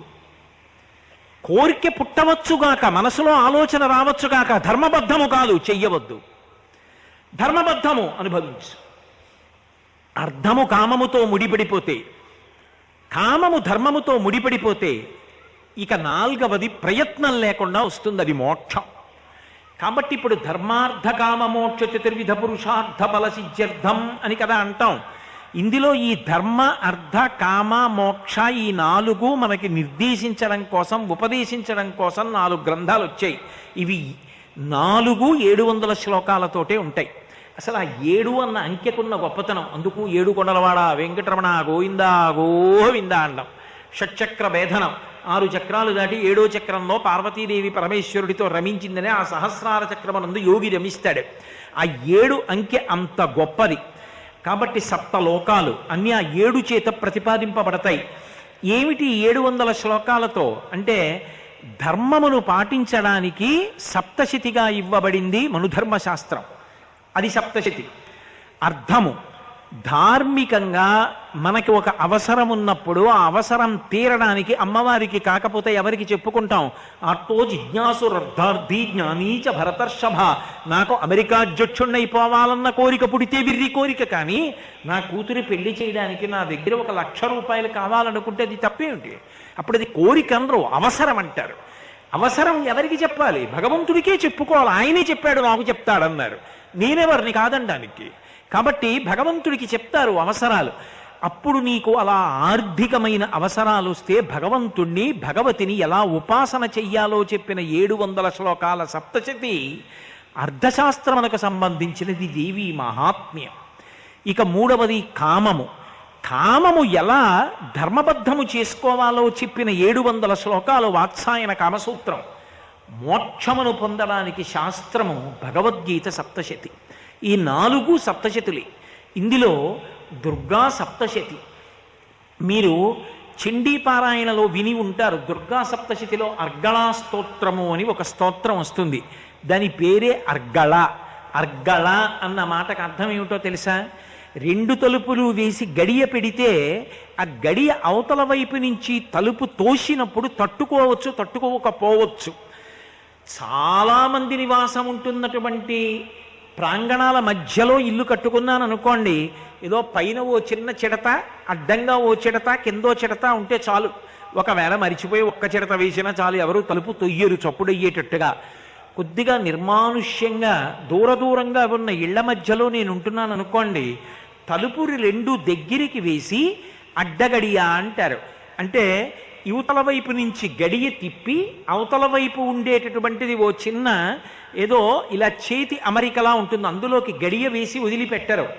మళ్ళీ తలుపుకి అడ్డంగా ఒక కొయ్య దొంగ పెడతారు, అటు ఇటు ఇలా 2 చేతుల్లాంటి అమరిక ఉంటుంది. ఇప్పుడంటే చాలా చోట్ల అవి కనపట్టం లేదు, కానీ అడ్డంగా పెడతారు దొంగ. ఆ అడ్డంగా పెట్టినటువంటి దొంగకు అర్గళ అని పేరు. ఒక్కసారి కానీ శారదా నవరాత్రులలో త్రికరణ శుద్ధిగా అమ్మవారిని ఉపాసన చేసి అర్గళా స్తోత్రం చదివితే దాని వలన ఏ సిద్ధి కలుగుతుంది అంటే, గడియ పడుతుంది. గడియ పడితే ఏమవుతుంది అంటే, ఇంక దుర్గుణములు లోపలికి వెళ్ళవు. దుర్గుణములు లోపలికి వెళ్ళవు అన్న మాటకు అర్థం ఏమిటో తెలుసా? నేను కంటితో చూడవచ్చు, కానీ దాని వలన నా మనసులో మాత్రం దుర్మార్గమైన భావన రాదు. అది అర్గళ అన్న మాటకు అర్థం. మీకు నేను ఒక ఉదాహరణ చెప్పాలంటే, నేను అక్కడెవరో పిల్ల కూర్చునుంది. అప్పటిదాకా నాట్యం చేసింది, ఆ నాట్యం చేసిన దుస్తులు కట్టుకుంది. నేను ఆ పిల్ల వంక అలా చూస్తున్నాను అనుకోండి, చూసిన వాళ్ళు ఎవరైనా అదేమిటండి ఆ పిల్ల వంక ఆయన అలా చూస్తున్నాడు అని అనుకోవచ్చు. నిజమే, బాహ్యంలో నేను ఆ పిల్ల వంక అలా చూస్తూ ఉండవచ్చు. కానీ నేను ఆ పిల్ల వంక చూస్తున్నప్పుడు నా మనసులో వస్తున్నటువంటి భావన, ఓ నా తల్లి ఆ చిదంబరంలో చిత్సభలో నటరాజస్వామితో కలిసి నాట్యం చేసినప్పుడు ఇలాగే నాట్యం దుస్తులు ధరించి ఉండి ఉంటుంది. ఆ ప్రదోష వేళలో శంకరుడితో కలిసి నృత్యం చేస్తూ ఉంటే వ్యాఘ్రపాదుడు పతంజలి చూస్తూ ఉండుంటారు. నా తల్లి నాట్యం చేయడానికి వెళ్లే ముందు ఇలాగే కూర్చునుంది. నందీశ్వరుడు మొదలైన వాళ్ళు వాద్యఘోష మొదలుపెట్టగానే నా తల్లి కూడా వేదిక మీదకి వెడుతుంది. శంకరుడితో కలిసి నాట్యం చేస్తుంది. లాస్యప్రియా లయకరీ. ఏమి నా తల్లి, నా తల్లి ఈ రూపంలో ప్రదోష వేళలో ఇలా కూర్చుందా ఏమి అని నేను మనసులో భావన పొందుతున్నాను. ఇప్పుడు నేను చూడడం వికారంగా కనిపించవచ్చు, ఎందుకు అలా చూస్తున్నాడు అనిపించవచ్చు. కానీ దుర్మార్గమైన భావన ఏదైనా నాలో కలిగిందా? కలగదు, అడ్డుపడింది. పడి ఆ పిల్ల యందు నేను సాయంకాలం ప్రదోష వేళలో చిత్సభలో కనకసభలో చిదంబరంలో నృత్యం చేయడానికి నటరాజస్వామితో కలిసి వెడుతున్నటువంటి జగన్మాత దర్శనం చేస్తున్నాను. మనసు శుద్ధమై ఉత్తమ భావనలు వచ్చి దుర్మార్గ భావనలు ఇంద్రియములు చూసినప్పుడు కలగకుండా చెయ్యగలిగినటువంటి శక్తి ఎవరున్నదో, ఏ తల్లి ప్రచోదనంగా ఆలోచననిస్తుందో ఆ తల్లి అనుగ్రహం అర్గళాస్తోత్రము ద్వారా ప్రసరిస్తుంది. అందుకే ఈ దేవీ నవరాత్రులలో అర్గళాస్తోత్రం చేసి అమ్మవారిని పదే పదే పదే పదే అడుగుతారు. మీరు విజయవాడ కనకదుర్గమ్మ దేవాలయం దగ్గర కూర్చున్నా, ఎక్కడ దేవీ నవరాత్రులు జరుగుతున్న చోట సప్తశతీ పారాయణం జరుగుతున్నా మీకు ఈ మంత్రం వినపడుతుంది. రూపం దేహి, జయం దేహి, యశో దేహి, దిశో జహి. ఇది ఎన్నో మార్లు చెప్తారు. చెప్పి హవిస్సిస్తారు అమ్మవారికి. రూపం దేహి, అమ్మ నాకు మంచి రూపాన్ని. ఏమిటి మంచి రూపం? కొత్తగా ఏమైనా మారిపోతుందా? నల్లగా ఉన్నవాడు తెల్లగా అయిపోతాడా? తెల్లగా ఉన్నవాడు నల్లగా అయిపోతాడా? అందంగా ఉందా అన్న మాటకు అర్థం ఏమిటి? ఎవరికి అందంగా ఉండాలి? నీ భర్తకి నువ్వు అందంగా ఉంటే చాలు, నా భార్యకి నేను అందంగా ఉంటే చాలు. ఇంకెవరికి ఉండాలి? ఉండకపోతే వచ్చిన నష్టం ఏమిటి? ఎవరికి ఎవరు ఎంత అందంగా ఉండాలి అసలు లోకంలో? మరి ఏమిటి రూపం దేహి అంటే? నాకు రూపం ఇయ్యి అని అడగడం ఏంటి? రూపం లేదా? ఇప్పుడు నీకు కాళ్ళు లేవా, చేతులు లేవా, చెవులు లేవా, ముక్కు లేవా, కళ్ళు లేవా, నోరు లేదా, రూపం లేదా, పేరు లేదా? ఎందుకు అడుగుతున్నావు? ఏమిటి రూపం దేహి అంటే? ఏ రూపాన్ని కోరుతున్నాడంటే నిజానికి అన్ని రూపముల యొక్క ఆలవాలమైనటువంటి రూపమేది అంటే అసలు నిజానికి వెలుగు. అందుకే దివు అంటారు, కాంతి. అసలు ఆ తల్లి యొక్క రూపమేది అంటే ఆ వెలుతురు ఆమె యొక్క స్వరూపం. ఆమె జగన్మాతయి క్రీడిస్తుంది, ప్రకాశిస్తుంది. అందుకే జగజ్జనని దేవి అని పిలుస్తారు. దేవీ భాగవతం అంటారు. దేవి అంటే దివు అంటే క్రీడించున్నది, ప్రకాశించున్నది. ప్రకాశము ఆమె యొక్క రూపము. ప్రకాశము లేదనుకోండి రూపము కనబడదు. ఇప్పుడు ఈ దీపాలేవి లేవనుకోండి, నా రూపం ఎలా కనబడుతుంది? మీ రూపాలు నాకెలా కనబడతాయి? అసలు నిజానికి రూపములకన్నిటికీ కూడా పరాకాష్ఠ అయిన రూపం ఏది అంటే వెలుగు. ఆ వెలుగు ఏదో మాకు తెలియాలి. ఆ వెలుగు ఎందు మేము లీనమైపోవాలి. ఆ వెలుగు మేమైపోవాలి. ఇక ఆ వెలుగు కన్నా వేరుగా మేము ఉండకూడదు. నది చూడండి, ప్రవహించి ప్రవహించి ప్రవహించి ప్రవహించి వెడుతుంది. వెళ్ళి వెళ్ళి వెళ్ళి వెళ్ళి చివరికేమవుతుంది? సముద్రంలో కలిసిపోతుంది. కలిసిపోయిన తర్వాత ఇక నదేది, పేరేది, నీరేది, రుచేది, రూపమేది లేదు. సముద్రంలో కలిసిపోయింది. శంకరులు శివానందలహరి చేస్తూ అంటారు, అంకూలం నిజబీజ సంతతిరయస్కాంతో ఫలం సూచిక సాధ్వీ నైజ విభుం లతాక్షితిరుహం సింధు సరిద్వల్లభం ప్రాప్నోతీహ యథా తథా పశుపతే పాదారవిందద్వయం చేతో వృత్తి రూపేత్య తిష్టతి సదా సా భక్తి రుత్యుచ్యతే అంటారు. ఆఖరికి నది వెళ్ళి సముద్రమునందు సంగమించిపోయినట్టుగా నేను రూపమన్నది లేకుండా, నామమన్నది లేకుండా భగవంతుని యందు ఐక్యమైపోవడమే భక్తి యొక్క పరాకాష్ఠ. అదిగో అటువంటి స్థితిని నాకు కల్పించదవుగాక. అది రూపం దేహి. జయం దేహి. ఏమిటి జయం కావాలి నీకు అంటే? జీవితము నిత్య సంగ్రామం. ప్రతి క్షణం సంగ్రామం జరుగుతూనే ఉంటుంది. అందుకే వినాయకుడిని ఒక మాట అడుగుతాం, సంగ్రామే సర్వకార్యేషు విఘ్నస్తస్య న జాయతే. ఏమిటి సంగ్రామం, ఏమిటి యుద్ధానికి ఎడతావు నువ్వు అంటే యుద్ధానికంటే నిజంగా కత్తి కర్ర పట్టుకుని ఎడుతున్నానని కాదు. జీవితంలో ప్రతి క్షణం యుద్ధమే. ప్రతి క్షణం యుద్ధంలో జయం దేని వల్ల పొందుతాడో తెలుసా? కర్తవ్యత నిష్ఠ చేత పొందుతాడు. ఇది మీరు బాగా పట్టుకోవాలి. కర్తవ్యత దృష్టి. అందుకే మీరు జాగ్రత్తగా గమనించండి, ఎక్కడా కూడా ఆర్షవాంగ్మయంలో బాధ్యత అన్న మాట వాడరు. మీకు అంతవరకు ఎందుకు, వెంకటేశ్వర సుప్రభాతం ఉంటుంది. కౌసల్యా సుప్రజా రామ పూర్వా సంధ్యా ప్రవర్తతే ఉత్తిష్ట నరశార్దూల కర్తవ్యం దైవమాన్వికం. రామచంద్రమూర్తి లక్ష్మణస్వామి శిష్యులై విశ్వామిత్రుడితో కలిసి వెడుతున్నారు. రాత్రి నిద్రపోయారు, బడలిపోయారు పిల్లలిద్దరూ. తెల్లవారిపోయింది, సూర్యోదయం అయిపోతోంది, పడుకున్నారు. విశ్వామిత్రుడు సంధ్యావందనాది కార్యక్రమాలు చేసుకున్నాడు. వచ్చాడు, పిల్లలిద్దరిని చూశాడు. ముద్దులులికే పిల్లలు నిద్రపోతున్నారు, లేపుతున్నాడు. కౌసల్యా సుప్రజా రామ, కౌసల్య యొక్క ముద్దుల కొడక రామ, లే. ఉత్తిష్ట నరశార్దూల, దేనికి లేవాలి? కర్తవ్యం దైవమాన్నికం. ఏమిటి కర్తవ్యం అంటే దైవమాన్నికం. ఇది బ్రాహ్మీ ముహూర్తం. నువ్వు లేచి సంధ్యావందనం చెయ్యాలి, సూర్య నమస్కారం చెయ్యాలి, అర్ఘ్యం ఇవ్వాలి, గాయత్రీ మంత్రం చెయ్యాలి.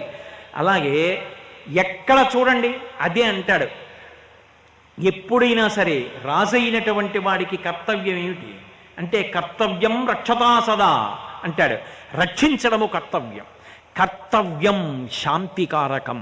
కర్తవ్యం కాదు బాధ్యత, అది మీ యొక్క అశాంతికి కారణం. కర్తవ్యం, నేను నా కొడుక్కి చదువు చెప్పించానా లేదా, నా కొడుక్కి నేను మంచి బుద్ధులు చెప్పానా లేదా, నాన్నగారు ఇలా చేసినప్పుడు నేను ఇలా ఎందుకు చేయకూడదని వాడు నన్ను ఆదర్శంగా తీసుకుని తప్పు పనులు చేయకుండా నేను జాగ్రత్తగా ప్రవర్తించానా లేదా, వాడు జీవితంలో వృద్ధిలోకి రావడానికి కావలసినవన్నీ నేను అందించానా అందించలేదా, నా కర్తవ్యం అయిపోయింది. నా చెప్పులు విప్పేయాలి. అస్తమానం ఆ చెప్పులు వేసుకుని ఎలా కూర్చుంటావు? ఒకనాడు నేను పెళ్లిపీటల మీదకి ఎడుతున్నప్పుడు చెప్పులు వేసుకున్నాను, పెళ్లి కొడుకు చెప్పులు. తర్వాత విప్పేశాను. తండ్రి అన్న చెప్పులు వేసుకున్నాను. తర్వాత నా కొడుక్కి పెళ్లి చేసేటప్పుడు స్నాతకంలో స్నాతకం చేస్తున్నవాడు అన్న చెప్పులు వేసుకున్నాను. చెప్పులు వేసుకున్నాను అంటే ఆ పాత్ర పొందాను.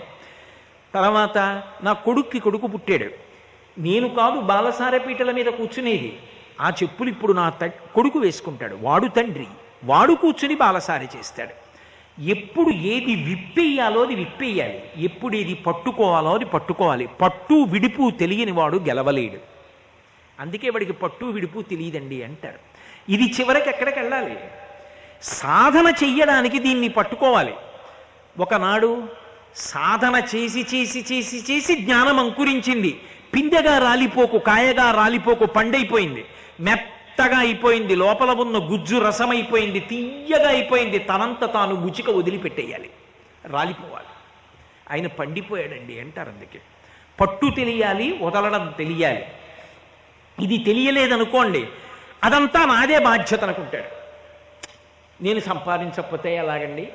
ఎంత సంపాదిస్తావు? కొడుకు, మనవలు, మునిమనవలు, ఇనుమనవలు, ఎన్ని తరాలకి సంపాదిస్తావు?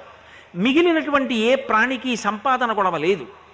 దానికి పిల్లలు వృద్ధిలోకి వచ్చి తనంత తాను తినేవరికే. ఓ కుక్క ఉందనుకోండి, దానికి పుట్టిన పిల్ల తనంత తాను ఆహారం సంపాదించుకోగలదా లేదా, అక్కడతో అయిపోయింది దాని కర్తవ్యం. మనుష్యుడి దగ్గరికి వచ్చేటప్పటికీ అయ్యి బాబోయ్, ఈ సంపాదన అన్న మాటకు అర్థం ఎక్కడుందండి? అసలు ఎంత సంపాదిస్తే పూర్తవుతుంది? లేదు. అప్పుడు బాధ్యత అన్న పేరు పెట్టుకున్న నాడు దేని యందు కూడా మీకు పూర్తి చేయడం అన్నది లేదు. కర్తవ్యం, నేను చెయ్యవలసింది చేశానా లేదా. శారదా నవరాత్రుల గురించి విజయవాడండి తలబదల కొట్టుకు చెప్పానండి. పురుగుల్లో కూర్చొని చెమటలు పడుతూ ఒక్కడు చేసిన వాడు లేదని నేను గుండెలు బదలు కొట్టుకోకూడదు. వచ్చే ఏడాది కూడా వచ్చి ఇదే ప్రసంగం చేస్తారా? చేస్తానండి. ఏమండి, మీరు చెప్పారు కాబట్టి చాలామంది శారదా నవరాత్రులు చేశారండి, నేను పొంగిపోకూడదు. ఎవరూ చేయలేదండి, నేను కుంగిపోకూడదు. మళ్ళీ చెప్పాలి, మళ్ళీ చెప్పాలి, మళ్ళీ చెప్పాలి. నేను బతికున్నంత కాలం చెప్పాలంతే. నా కర్తవ్యం, నేను చెయ్యవలసింది నేను చేస్తున్నానా, చేశానా, అంతే, తృప్తి. అందుకే కర్తవ్యతానిష్ట. జయమునకు కారణము, చిత్తశాంతికి కారణం ఎక్కడుంటుందంటే కర్తవ్యం. నేను చెయ్యవలసింది చేస్తున్నానా, నేను చెయ్యవలసింది చేయకపోతే ఇప్పుడు ఏడవాలి. నేను చెయ్యవలసింది చేశానా లేదా? నేనేం చేయను? తల్లి ఏం చేయగలదు? అన్నం వండగలదు, కూరలు వండగలదు, పచ్చడి చేయగలదు, పులుసు పెట్టగలదు, పెరుగు సిద్ధం చేయగలదు, అక్కడ పెట్టగలదు. 25 వచ్చిన కొడుకు ఆకలేస్తున్న అన్నం తినకుండా ఏదో చూస్తూ కూర్చుంటానంటే తల్లి బలవంతంగా అన్నం పెట్టగలదా? తన కర్తవ్యం. వండింది, పెట్టింది, పిలిచింది, తినరా అంది, 10 మాటలు చెప్పింది. వాడు తినలేదని ఈవిడ తల కొట్టుకు ఏడిస్తే నా కర్తవ్యం జయం. నేను నిత్య సంఘర్షణ, జీవితంలో ప్రతిదీ పోరాటమే. ఈ పోరాటంలో నేను గెలవాలి కర్తవ్యతానిష్టతో. నేను శాంతిగా ఉండాలి. అసలు శాంతము లేక సౌఖ్యము లేదు సారసదలనయన అంటారు త్యాగరాజస్వామి. అసలు శాంతం లేకుండా ఇంకేం చేస్తావు ఉపాసన? ఆ ప్రశాంతత లేనినాడు. ఎప్పుడు నాకు ప్రశాంతత అంటే, రేపు నేను పూజామందిరంలో కూర్చున్నాను అనుకోండి, నిన్న చెయ్యవలసినవి చేశానా, ఇవాళ చెయ్యవలసినవి చేస్తానా? అంతే. నిన్న చెయ్యవలసినవి చేశాను, ఫలితం రాలేదు, వదిలేయి, అది ఈశ్వర అనుగ్రహం, అంతే. ఇది జయం దేహి. బాహ్యమునందు అమ్మా నేను చేసిన సంకల్పాలు ఏమున్నాయో అవి నెరవేరేటట్టుగా చూడు. అడగడం తప్పేం కాదుగా, అడగవచ్చు. కాబట్టి రూపం దేహి, జయం దేహి, యశోదేహి. యశోదేహి అంటే ఇది మనిషి అడగాలి. ఎందుకని అంటే ఈ శరీరం ఎంతకాలం ఉంటుంది? ఏదో కాలంలో కొంతకాలం ఉంటుంది. ఉండి ఉండి ఉండి ఉండి శరీరం పడిపోతుంది. కానీ మనిషి ఏ శరీరంతో మిగిలిపోతాడు అంటే కీర్తి శరీరంతో మిగిలిపోతాడు. మీరు చూడండి, నేను ఒకప్పుడు తిరుమల దర్శనానికి వెళ్ళాను. వెళ్ళి వరుసల్లో నిలబడి దర్శనానికి వెడుతున్నాను. ఘంటసాల గారి భగవద్గీత వినపడుతోంది. నేను ఘంటసాల గారి భగవద్గీత విని ఎంత పొంగిపోయి అనుకున్నాను, మహానుభావుడు ఎక్కడో కురుక్షేత్రంలో కృష్ణ భగవానుడు అర్జునుడికి చెప్పిన భగవద్గీత ఇవాళ వెంకటాచలంలో సాక్షాత్తు ఆ స్వామియే వచ్చి ఇక్కడ పద్మపీఠం మీద నిలబడ్డాడు. ఆయనకి వినపడుతోంది ఇది చెప్తున్న భగవద్గీత. ఆయన ఎంత తమాషా అనుకుంటాడు, నేను చెప్పిన భగవద్గీత ఎంత రమించి చెప్పాడు అని ఆ స్వామి విని నవ్వుకోరు, సంతోషించరు? ఆయన కంఠం వెళ్ళిపోయింది, ఆయన శరీరం వెళ్ళిపోయింది, కానీ ఆ కంఠం మాత్రం ఇప్పటికీ 7 కొండల వాడి దగ్గర భగవద్గీత చెప్పి సేవ చేస్తూనే ఉంది. అది యశో శరీరం. ఆయన వెళ్ళిపోయి దశాబ్దాలవచ్చు, కానీ ఆయన పేరు చెప్పేటప్పటికే అబ్బా గంధర్వగానం అండి అంటాం. అందుకు కదూ విజయవాడ పట్టణం ఆ మహానుభావుడికి పట్టాభిషేకం చేసింది గౌరవించి. ఘంటసాల ప్రాంగణం అని ఒక ప్రాంగణమే పెట్టింది. ఈ ఏడాది అంటే అక్కడ విఘ్నేశ్వరుడి ఉత్సవాలు అవుతూ మూర్తి ఉన్న కారణం చేత అక్కడ లేదు, కానీ లేకపోతే ఈ ప్రవచనం యథార్థానికి అక్కడ కదా ఉండవలసింది. కాబట్టి యశోశరీరుడయ్యాడు ఆయన. కాబట్టి యశోదేహి, మంచి పని చేస్తే కీర్తి లభిస్తుంది అంటే దాని అర్థం అమ్మా నేను మంచి పనులు చేసేటట్టుగా చెయ్యి. మంచి పని ఎప్పుడు చేస్తావు? మంచి సంకల్పం వస్తే. మంచి సంకల్పం ఎప్పుడు వస్తుంది? మంచివి చూస్తే, మంచివి వింటే. అసలు మంచి వినకుండా ఎక్కడో భయంకరమైన విషయాలన్నీ విన్నవాడికి మంచి సంకల్పం ఎందుకు పుడుతుంది? పుట్టదు.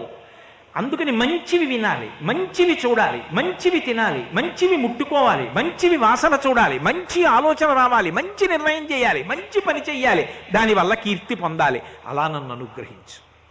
కాబట్టి రూపం దేహి, జయం దేహి, యశోదేహి, దిశోజహి. అమ్మా మేము శత్రువుల్ని గెలిచేటట్టుగా చెయ్యి. ఎవరా శత్రువులు అంటే బాహ్య శత్రువులు కాదు, లోపల ఉన్న శత్రువులు. ఇందాక మీతో మనవి చేశానే, కామక్రోధ లోభ మద మోహ మాత్సర్యములు. వాటిని గెలవగలగడం నాకు రావాలి. అంటే గెలవడం అంటే వాటిని పరిశీలించడం నేను నేర్చుకోవాలి. ఒక్కసారి కోపం వచ్చింది, ఎక్కడి నుంచి వచ్చింది? ఎందుకంత ఊగిపోతున్నాను నేను? ఎందుకు నా మాట అదుపు తప్పిపోతోంది? నన్ను నేను పరిశీలించుకొని ఉత్తర క్షణంలో నిభాయించుకోగలగాలి. జీర్ణాం సవై పురుషముచ్యతే అంటారు. పాము తన కుబుసాన్ని తాను వదిలిపెట్టేసినట్టు నా కోపాన్ని నేను వదిలిపెట్టగలగాలి, తెచ్చిపెట్టుకోవాలి. ఏదో నియంత్రించడానికి ఇలా వేలు చూపించాలి అంతే. నియంత్రించడం అయిపోయింది, వదిలిపెట్టేయాలి. అంతేకాని ఇక చచ్చిపోయే వరకు మనసులో పెట్టుకుని అదే పనిగా క్రోధంతో బ్రతకకూడదు. అంతకన్నా భయంకరమైన జీవితం ఇంకొకటి ఉండదు.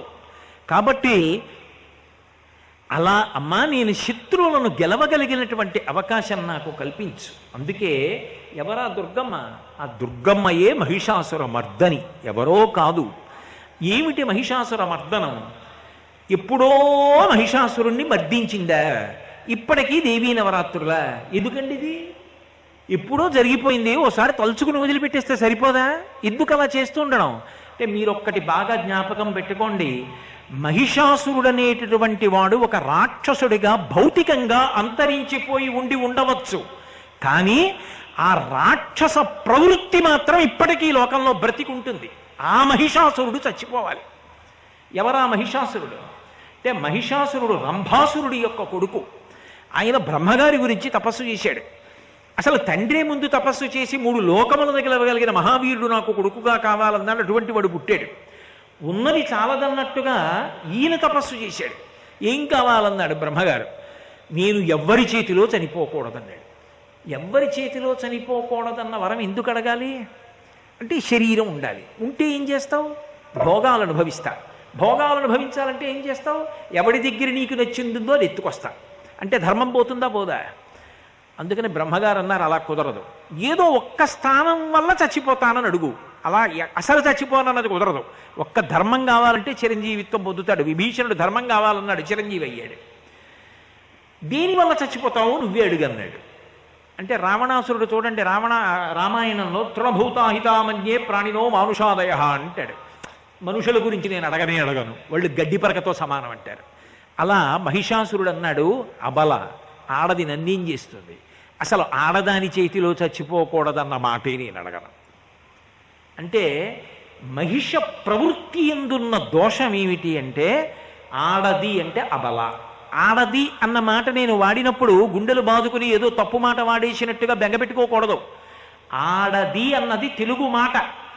ఆడతనము, ఆడది, ఇది చాలా చాలా చాలా గొప్ప మాట. ఎందుకో తెలుసా?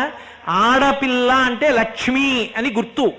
ఆడపిల్ల అక్కడికి వెళ్ళిపోతుంది, నారాయణమూర్తిని వెతుక్కుంటూ ఇక్కడ పుట్టింది. లక్ష్మి నా ఇంట పుట్టి నారాయణుడి దగ్గరికి వెళ్ళిపోతుంది.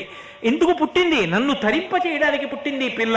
మగపిల్లవాడు పుడితే ఒక వంశాన్ని తరింపజేస్తాడు, ఆడపిల్ల 2 వంశములను తరింపజేస్తుంది. ఆడది అన్న మాట వాడితే ఏదో తప్పనుకుని బెంగపెట్టుకోకూడదు. లక్ష్మి అని గుర్తు. అటువంటి ఆడపిల్లని చులకన చేశాడు. ఆడది నన్నేం చేస్తుంది కాబట్టి నేను అసలు అడగను, ఆడదాని చేతిలో అయితే చచ్చిపోతానన్నాడు.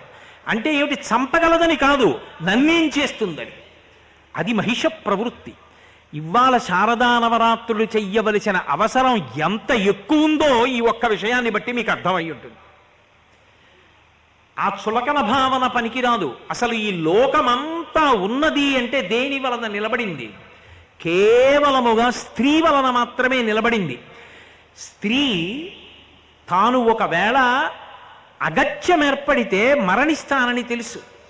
ఒక్కొక్కసారి గర్భిణీ అయినటువంటి స్త్రీ ప్రసవించేటప్పుడు మరణించవచ్చు. ఏ కాలు జారి నెలలు నిండిన తర్వాత పడిపోతే ఎటువంటి ప్రమాదమైనా సంభవించవచ్చు.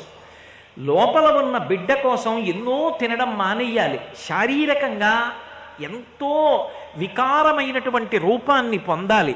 ఏ రాత్రి నిప్పులొస్తాయో, ఎక్కడికి తీసుకెళ్లాలో, ఆ లోపలికి వెడుతున్నప్పుడు తాను జనన మరణములనేటటువంటి 2 కోరల మధ్య చిక్కుపడి ఉన్నాను, లేదా మృత్యుదేవత 2 కోరల మధ్య చిక్కి ఉన్నాను. మృత్యుదేవత నోటి 2 కోరల చిక్కి బ్రతికినొనకవేళ బ్రతుకవచ్చు. ఇన్ని తెలుసున్నా ఆ అమ్మతనం కోసమని చెప్పి తాను మరణించడానికైనా సిద్ధపడి గర్భం ధరిస్తోంది స్త్రీ. తనని కట్టుకున్న భర్త అతని కన్నా గొప్పవాడు లేడు ఆమెకు. అటువంటి భర్త కాస్త అన్నం పెట్టవే, ఆకలేస్తోంది, కాస్త పదార్థం పెట్టవే అంటే వెళ్ళి పచనం చేసి పట్టుకొచ్చి పెడుతోంది అగ్నిహోత్రం మీద. అదే కడుపున పుట్టిన బిడ్డ క్యారుమని ఏడిస్తే ఆమె నెత్తురు పాలగా మార్చి గుండెల్లోంచి పడుతోంది. అటువంటి స్త్రీకి భగవంతుడంతటి వాడు ఎంత గౌరవం ఇచ్చాడో తెలుసా? పురుషుడైతే అవకాశం ఉంటే నా మ్రోల వచ్చి సాష్టాంగ నమస్కారం చెయ్యాలి.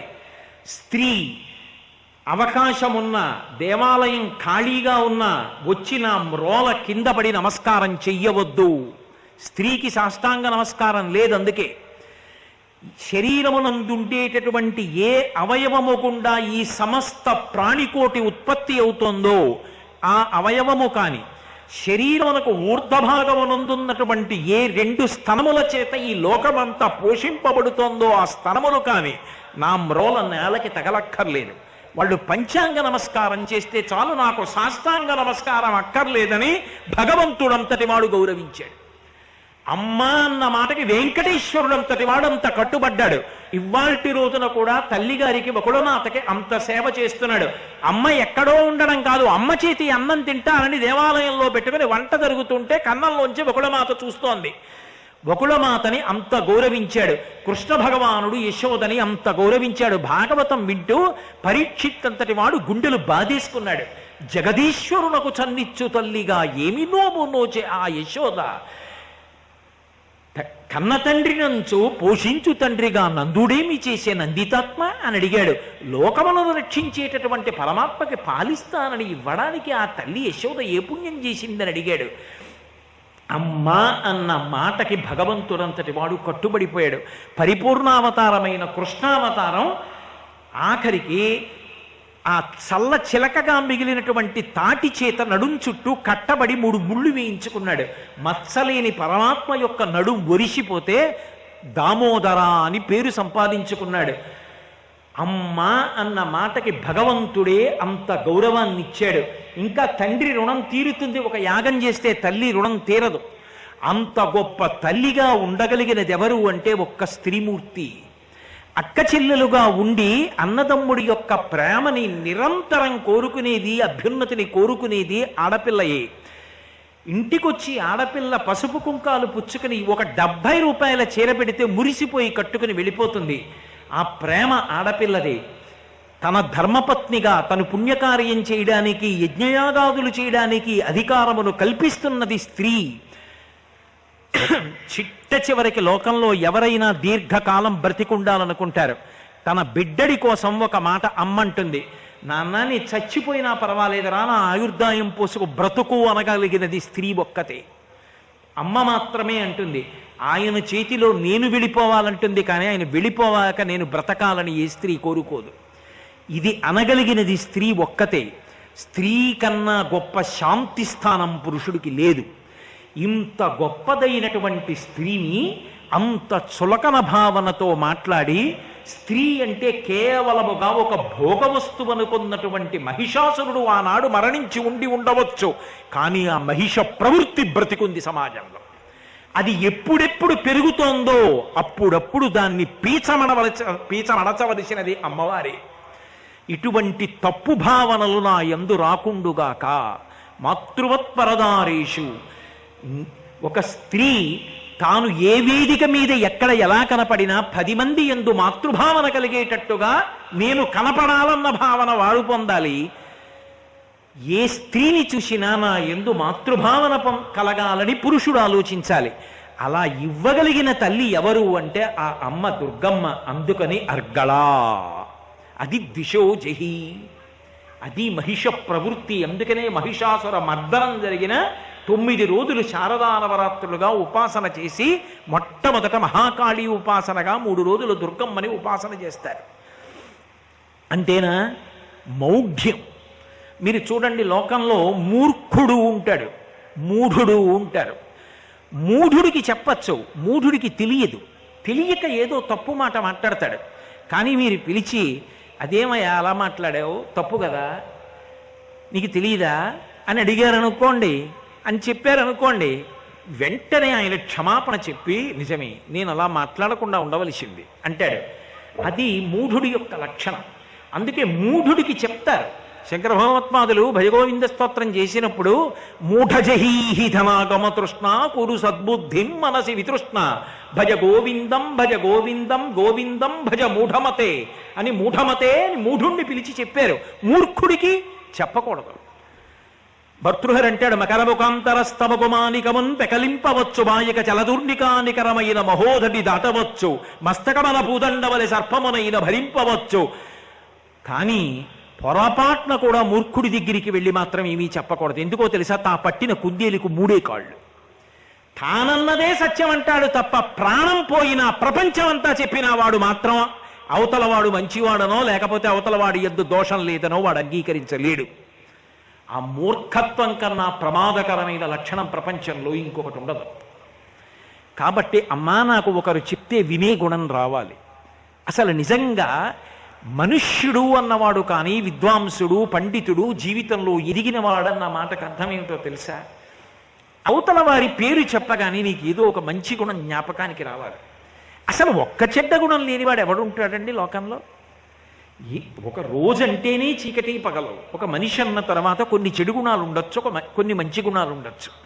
ఎవ్వరి పేరు చెప్పనివ్వండి, ఒక్క మంచి గుణమైనా నీకు జ్ఞాపకానికి రావాలి. ఆయన యోగ్యుడండి, ఫలానా విషయంలో మహానుభావుడు చాలా గొప్పవాడు, ఆయనకి ఆ విషయం గొప్ప విశేషం ఉందండి ఆయనలో అనగలిగిన ప్రజ్ఞ ఉండాలి. అది మానేసి 24 గంటలు అవతలవాడిలో లోపమేమిటన్నది ఎంచడం ఒక్కటే వస్తే, అలా ఎంచడానికి ఈశ్వరుడు నీకు ఏ విభూతులు ఇచ్చాడో అవన్నీ నువ్వు దుర్వినియోగం చేసి పతనమైపోతున్నావు అని గుర్తు. లోకంలో ఎవరి వంక చూసినా వారిలో ఏదో ఒక మంచి గుణం నీకు కనపడగలిగితే నీకున్న బుద్ధి ప్రకాశించిందని గుర్తు. కాబట్టి అమ్మా, నా ఎందు దుర్గుణములు పోవాలమ్మా, అడ్డుగడియగా పడు, అది అర్గళ. అందుకని 1కి 10 మాటలు అడుగుతారు, అడిగి హవిస్సిస్తారు. ఆ చండీ హోమం చేసే ప్రక్రియ మీ అందరూ చూసి ఉంటారు. ఆ అడుగుతూ రూపం దేహి, జయందేహి, యశోదేహి, ద్విషోజహి అని అడిగి హవిస్సిస్తూ ఉంటారు. ఆ తల్లి ఇది దక్షిణాయనానికి బ్రాహ్మీ ముహూర్తం లాంటిది కాబట్టి ఆ సమయంలో చేసిన చండీపారాయణ, సప్తశతీ పారాయణ, ఆ తల్లి యొక్క అనుగ్రహం చేత దుర్గుణములన్నీ తొలగిపోయి మహిష ప్రవృత్తి పోతుంది. మహిషాసురుడు మూర్ఖుడు, ఎవరు చెప్పనివ్వండి వాడు వినడు.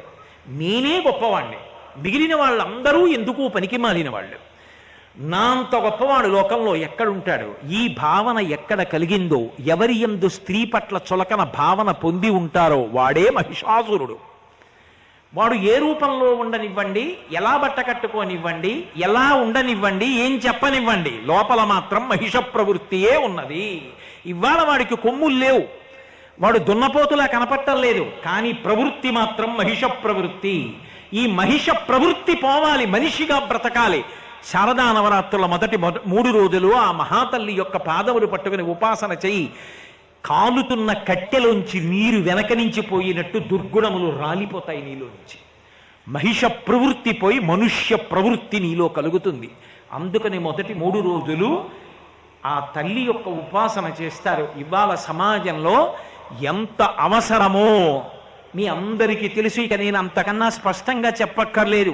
ఇవాళ సమాజంలో స్త్రీ పట్ల చులకన భావన పోయి ఈ మహిష ప్రవృత్తి నశించిపోవాలంటే శారదా నవరాత్రులు, అమ్మవారి ఉపాసన, వాడలా విఘ్నేశ్వర నవరాత్రులు ఎలా జరిగాయో అలా జరగాలి. అన్ని చోట్ల దుర్గా సప్తశతీ పారాయణ జరగాలి. అన్ని చోట్ల అమ్మవారి ఆరాధనలు జరగాలి. అమ్మవారికి వాహన సేవలు జరగాలి. అమ్మవారికి కుంకుమార్చనలు జరగాలి. అమ్మవారికి చండీ హోమం జరగాలి. అప్పుడే రాష్ట్రమంతా సుభిక్షమై ధార్మికమైన రీతిలో ప్రజలు ప్రవర్తించి రాష్ట్రానికి, దేశానికి మంచి పేరు వస్తుంది.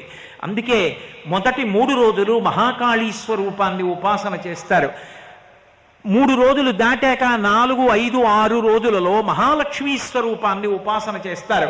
మహాలక్ష్మీ స్వరూపం గరుడ వాహనం మీద వెడుతుంటుంది.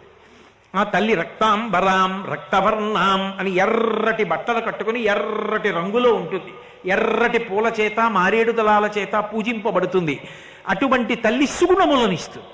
మీరు చూడండి, దుర్గుణములు తొలగిపోయిన తరువాత సద్గుణములను అమ్మవారు కటాక్షిస్తుంది. ఎందుచేత అంటే మీరు ఒకటి గమనించండి, అసలు శరీరం బలహీన పడిపోయి జ్వరంతో ఉన్నాడు ఒక వ్యక్తి.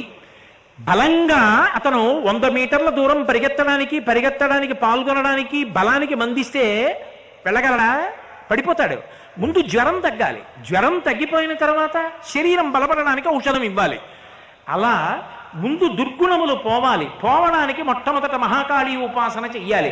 తర్వాత 3 రోజులు మహాలక్ష్మి ఉపాసన చేస్తారు. మహాలక్ష్మి ఉపాసన చేస్తే మన ప్రయత్నం లేకుండానే ఆ అమ్మవారి యొక్క అనుగ్రహం చేత మనసులో మంచి ఆలోచనలు వస్తాయి. అవే గుణములు అవుతాయి.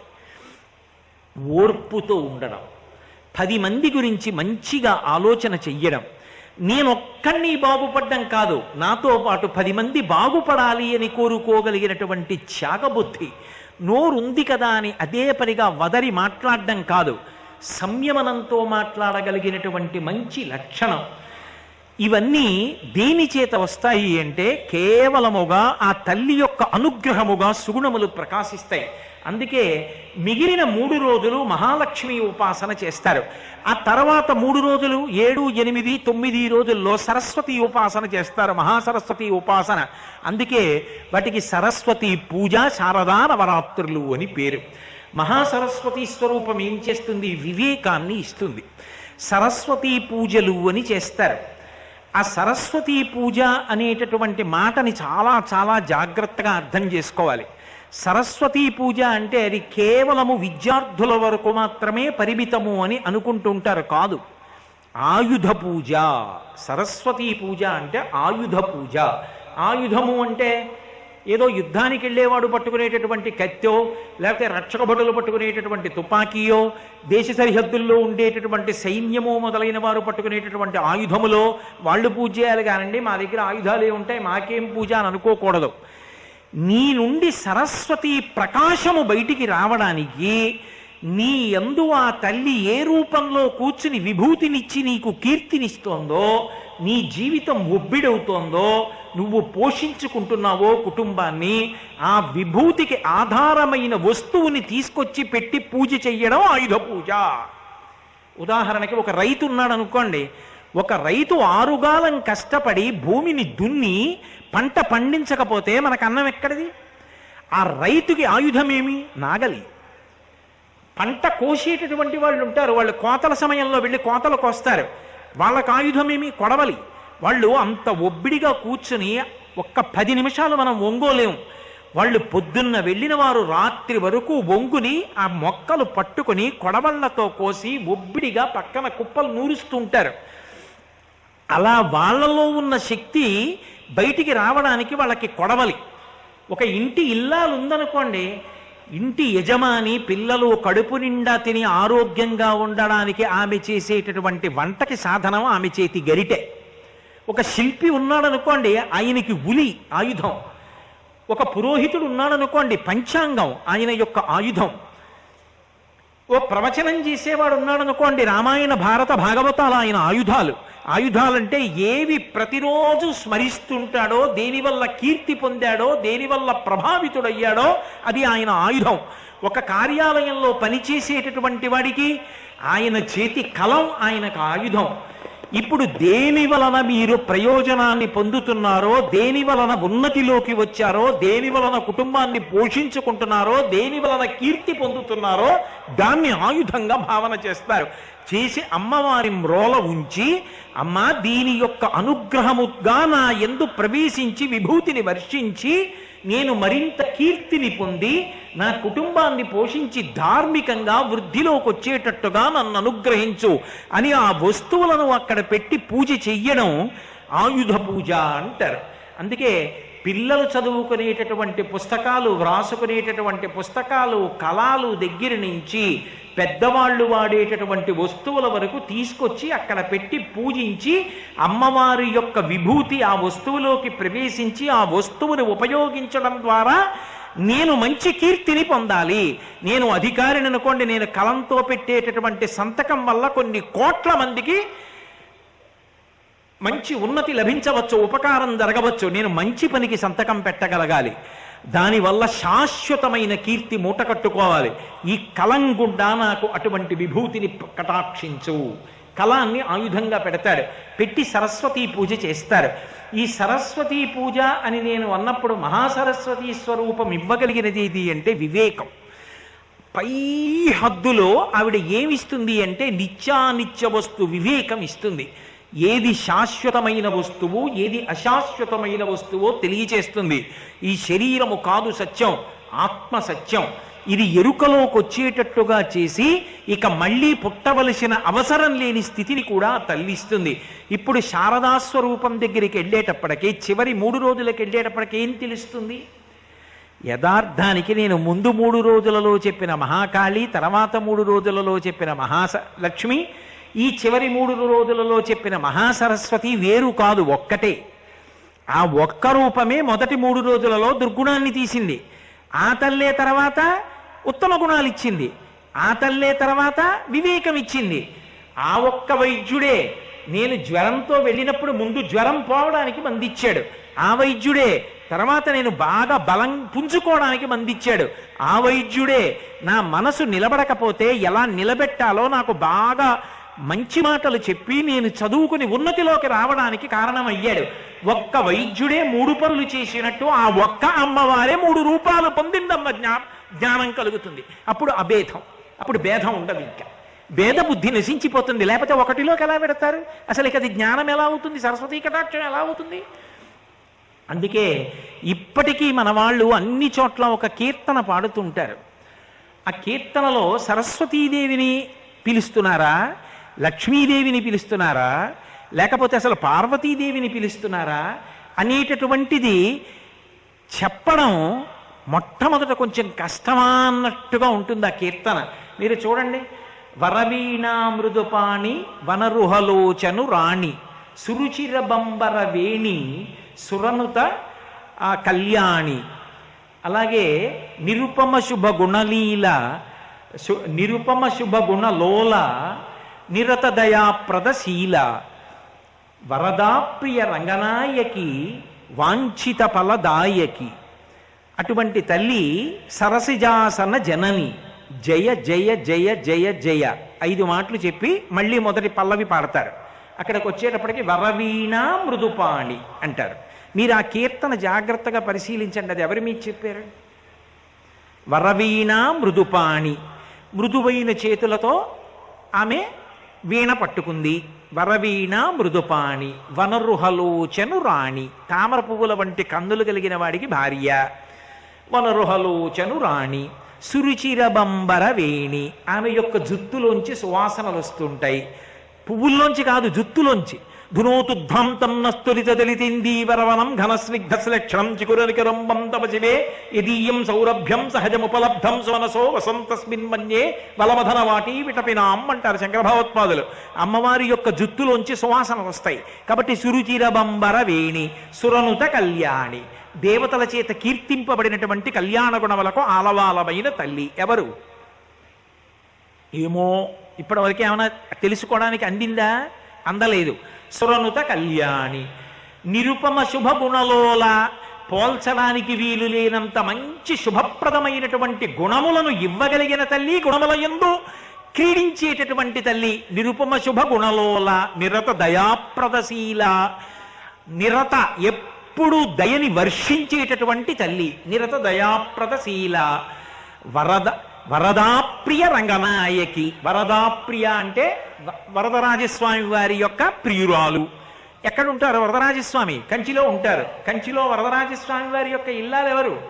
తాయార్ పేరిందేవి అమ్మవారు. కాబట్టి లక్ష్మీదేవి మీద పెడుతోంది ఈ కీర్తన. వరదాప్రియ రంగనాయకి, శ్రీరంగంలో రంగనాథ స్వామి, ఆ రంగనాథ స్వామి వారి యొక్క ఇల్లాలు. కాబట్టి వరదాప్రియ రంగనాయకి. ఆ తల్లి ఏం చేస్తుంది? సరసిజాసన జనని.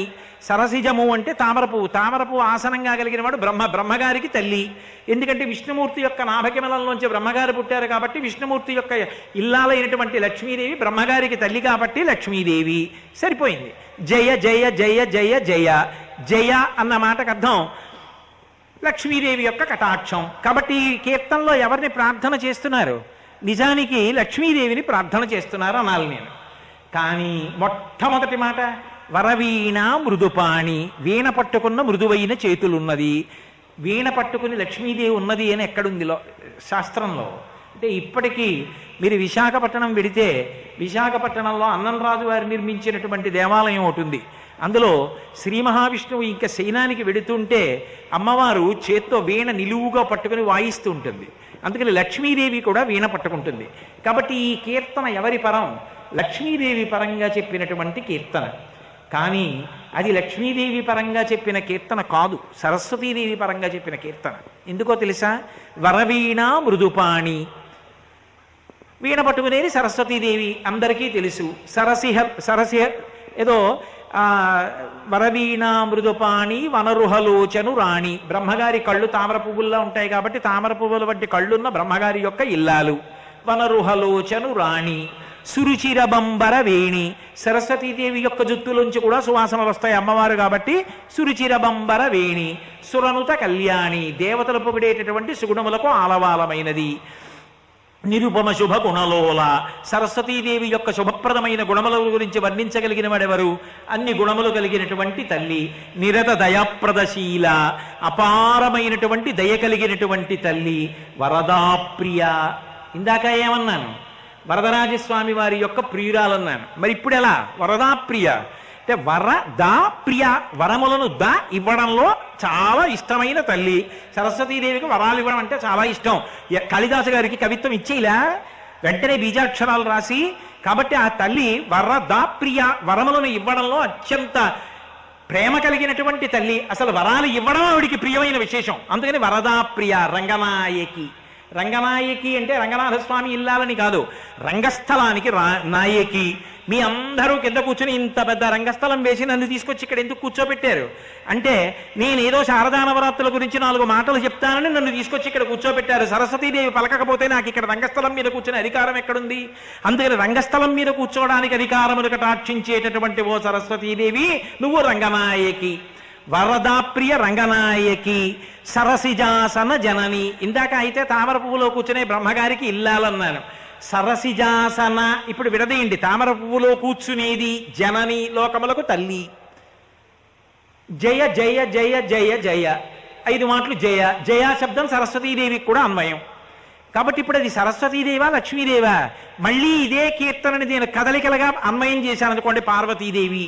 అప్పుడు అసలు ఈ కీర్తన సరస్వతీదేవి మీద, లక్ష్మీదేవా, పార్వతీదేవి మీద? ముగ్గురి మీద. అసలు నిజానికి ముగ్గురు కాదు, ముగ్గురుగా కనబడే ఒక్కరి మీద. ఆ అమ్మవారి దగ్గరికి, ఆ దుర్గమ్మ దగ్గరికి వెళ్ళి చదువడిగావా? తెల్ల బట్ట కట్టుకుని చదివిస్తుంది. ఆ అమ్మని డబ్బడిగావా? పచ్చ బట్ట కట్టుకుని డబ్బిస్తుంది. ఆ అమ్మని శక్తి అడిగావా? ఎర్రటి బట్ట కట్టుకుని శక్తి ఇస్తుంది. ఆ అమ్మవారి తప్ప రూపం మారిపోలేదు. నువ్వు ముందు 3 రోజులు మహాకాళి అన్నావు, తర్వాత మహాలక్ష్మి అన్నావు, తర్వాత మహాసరస్వతి అన్నావు. సరస్వతి అనుగ్రహం కలిగాక నీకు అర్థమైంది 3 కాదు, ఉన్నది ఒక్కటే. అందుకే శంకరాచార్యులు వారు కనకదార స్తోత్రం చివరిలో గిర్దేవతేతి గరుడధ్వజ సుందరీతి శాకంభరీతి చచేకర వల్లభేతి సృష్టి స్థితి ప్రళయకేలు సంస్థితాయై తస్మై నమస్త్రిభువనైక గురోస్తరుణ్యై అంటారు. ఆ తల్లే లక్ష్మి, ఆ తల్లే సరస్వతి, ఆ తల్లే పార్వతి, ఆ తల్లే మన యొక్క బాధ చూడలేక ఒకప్పుడు శాకంభరిగా వర్షం కురిపిస్తే ఎప్పటికి పంట పండుతుందిరా అని ఆవిడే కాయగూరలో పళ్ళు అన్ని పట్టుకొచ్చి ఇచ్చేసింది దయతో. శాకంభరీతి ఇన్ని ఆ తల్లి ఒక్కతే. తెల్లవారిడేస్తే లక్ష్మీదేవి దగ్గరికి వెళ్ళి అంటల్లా నవదుర్గాం మహాకాళీం బ్రహ్మ విష్ణు శివాత్మికాం అంటల్లా. కాబట్టి ఉన్నది ఆ ఒక్క తల్లే. ఇన్ని రూపాలు ధరించిన చేత పూజ పొంది నన్ను అనుగ్రహించిందన్న జ్ఞానము కలిగింది. ఉన్నదొక్క వస్తువే. ఇది శారదా నవరాత్రులలో చివర సరస్వతి కటాక్షం కలిగింది అంటారు. ఒక్కసారి కాని అమ్మవారి పాదములను ఆ కోణంలో ఆ భక్తితో పట్టుకున్నాడు అనుకోండి, అలా పట్టుకున్నటువంటి వాడికి అమ్మవారి అనుగ్రహము కలగకపోవడం అనేటటువంటి మాట ఉండదు. పొంది తీరుతాడు. ఎందుకో తెలుసా? అమ్మవారి అనుగ్రహం కడగడానికి జింతోస్తవ పద పూజన సంతోష తరంగితస్య కామాక్షి యది భవతి పునః సింధోరంభస్సు భ్రమీతి శిలా అంటారు మూకశంకరులు పంచశతిలో. సముద్రంలో ఒక బండరాయి పడేస్తే అది తేలుతుంది అంటే ఎంత అబద్ధమో. అమ్మవారిని సంతోషంతో 9 రోజులు పూజ చేసిన వాడు మళ్ళీ పుడతాడనడం కూడా అంతే నిజం. సముద్రంలో పడేసిన బండరాయి పైకి తేలుతుందా? మునిగిపోతుంది. అమ్మవారిని ఈ 9 రోజులు ఉపాసన చేసిన వాడు అమ్మవారి అనుగ్రహాన్ని పొందుతాడు. ఆమెయే సరస్వతి, ఆమెయే లక్ష్మి, ఆమెయే పార్వతి. ఇన్ని రూపాలుగా ఉండి అనుగ్రహించేటటువంటి ఒకే తత్వం ఆవిడే. ఎలా అవుతుంది అని మీరు అనుకుంటారా? ఒక్క జిల్లా కలెక్టర్ గారే, ఆయనే magistrate, district collector and magistrate అంటున్నావా? అంటలేదా? అవసరమైతే ఆయనే న్యాయాధికారి, ఆయనే కలెక్టర్, ఆయనే రెవెన్యూకి అంతటికీ అధిపతి, ఆయనే ఎక్కడో దోషం జరిగింది అనుకుంటే ఇంకో కార్యాలయానికి వెళ్ళి దానికి సంబంధించినటువంటి పత్రాలన్నిటినీ కూడా తీసుకోవడానికి ఆయనకి అధికారం ఉంది. మనం పెట్టుకున్నటువంటి వ్యవస్థలోనే కలెక్టర్ గారి ఇన్ని పదవులు చెయ్యగలుగుతున్నప్పుడు, ఆయనే కలెక్టర్, ఆయన మ్యాజిస్ట్రేట్, ఇన్ని చేస్తున్నప్పుడు ఒక్క భగవతియే ఇన్ని రూపాలతో ఇన్ని అనుగ్రహిస్తుంది అంటే అందులో ఆశ్చర్యపోవడానికి ఏముంది? ఆవిడే కామాక్షి, ఆవిడే మీనాక్షి, ఆమెయే విశాలాక్షి, ఆమెయే కనకదుర్గ, ఆమెయే జోగులాంబ, ఆమెయే ఆ జంబుకేశ్వరంలో ఉన్నటువంటి అఖిలాండేశ్వరి, ఆ తల్లియే చిదంబరంలో ఉన్నటువంటి శివకామ సుందరి. మా అమ్మ ఇన్ని రూపాలతో ఉంది. అదిగో ఆ అమ్మ ప్రధాన స్వరూపమే ఇక్కడ ఇంద్రకీలాద్రి పర్వత శిఖరం మీద కనకదుర్గమ్మయ్యి విలిసి ఉంది. ఎంత భాగ్యవంతులు మీరు! దుర్గా అన్న నామాన్ని స్మరించినా, దుర్గా అన్న పేరు పలికినా చాలు అంటాయి శాస్త్రాలు.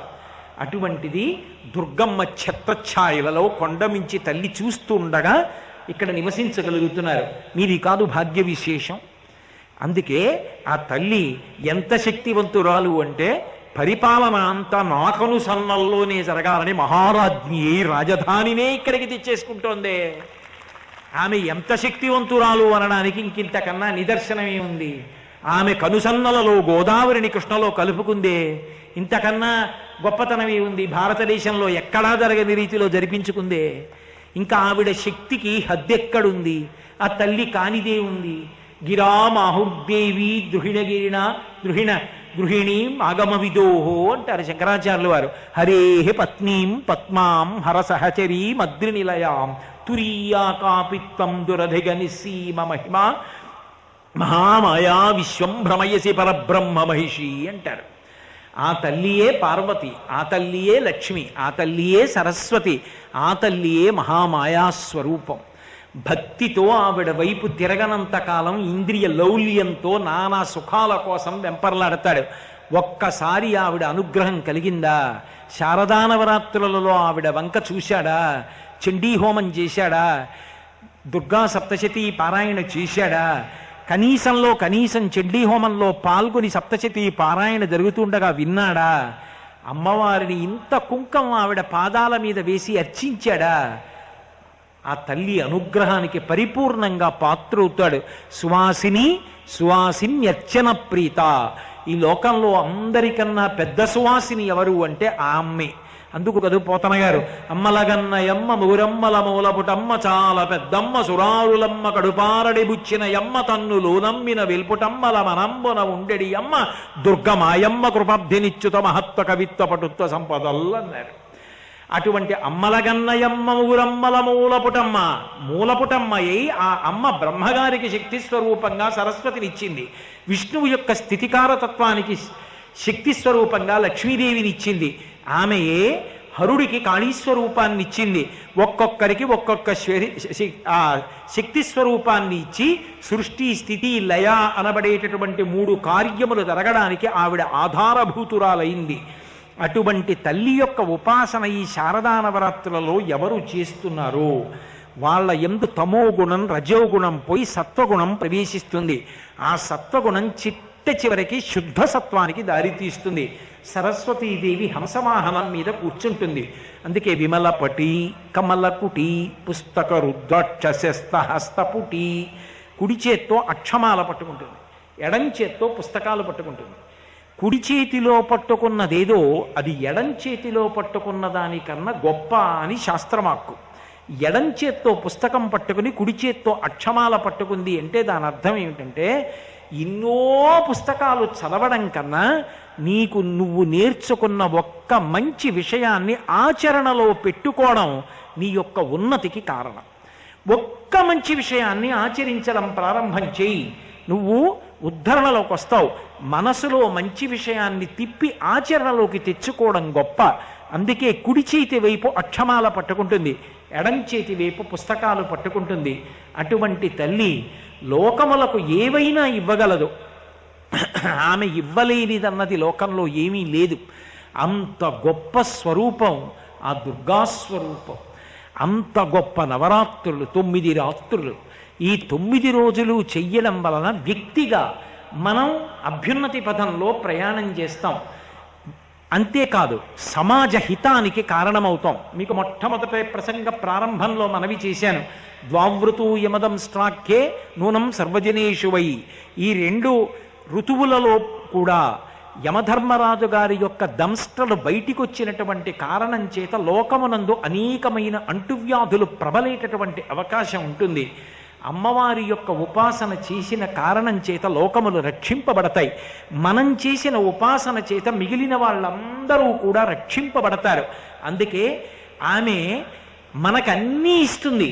నిజానికి ఆవిడ యొక్క అనుగ్రహం లేకుండా మనం చెయ్యి కదపలేం. మీరు చూడండి, ఏమండి మీరు ఈ మధ్య గుళ్ళో కనపట్టలేదు అంటే నాకు ఏదో అర్ధహీనత్వం వచ్చిందండి, కామహీనత్వం వచ్చిందండి అందం.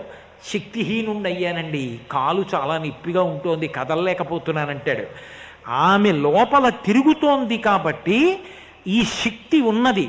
ఒకడు అధికారి, ఆ శక్తి ఆవిడిచ్చింది.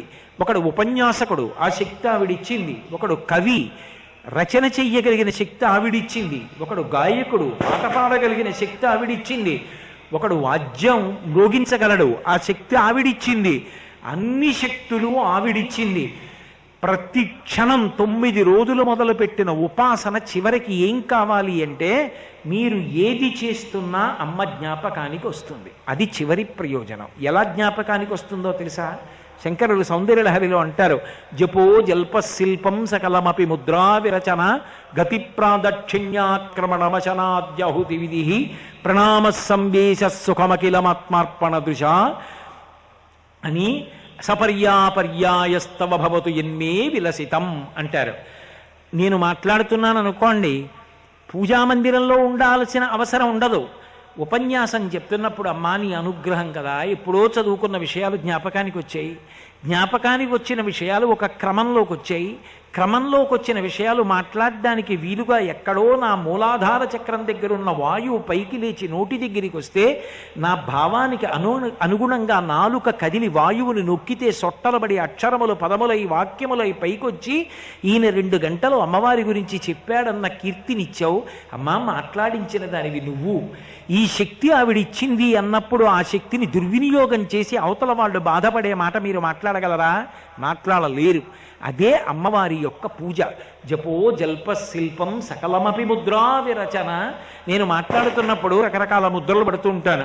అందరూ అంటే ఇలా అంటుంటాను, ఇలా అనగలిగాను అంటే చెయ్యి కదిలింది. ఈ చెయ్యి కదిలింది అంటే అమ్మవారి అనుగ్రహం.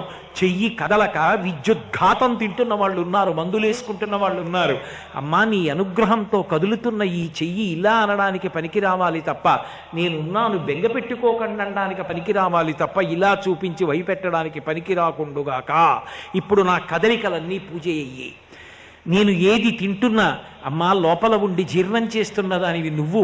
జీర్ణశక్తివై ఉండకపోతే, లోపల పదార్థం అయిపోయినప్పుడు నువ్వు చెప్పకపోతే, యాదేవీ సర్వభూతేషు క్షుధారూపేణ సంస్థిత నమస్తస్యై నమస్తస్యై నమస్తస్యై నమో నమః.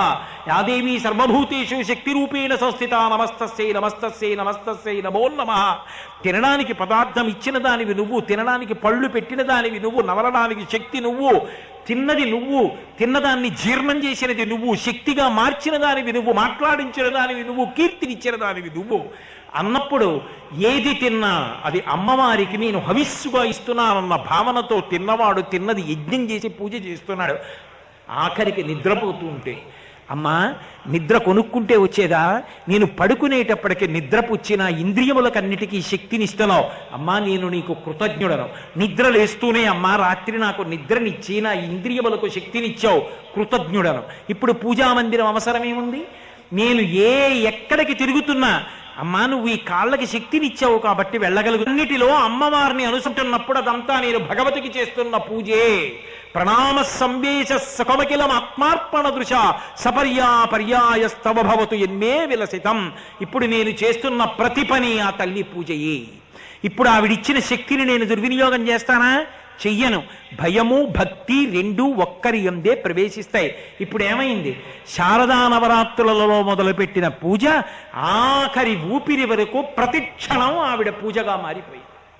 ప్రతిక్షణం నేను పూజామందిరంలో ఉండక్కర్లేదు, నేను ఎక్కడ ఉన్నా నా పూజ వెళ్ళి నడిచిపోతూనే ఉంటుంది. అంటే నా ఉద్దేశం ఆ స్థితికి ఎదిగిన మహాత్ములను గురించి చెప్తున్నది. అలా అమ్మా నేను అయ్యేటట్టుగా నా భావములను నియంత్రించి నన్ను కాపాడి అనుగ్రహించు అని అడగడం, ఆ శారదానుగ్రహాన్ని పొందడమే శారదా నవరాత్రులు. ఒక రోజు మొత్తానికి తెల్లవారుజాము ఒక్కసారి వస్తుంది.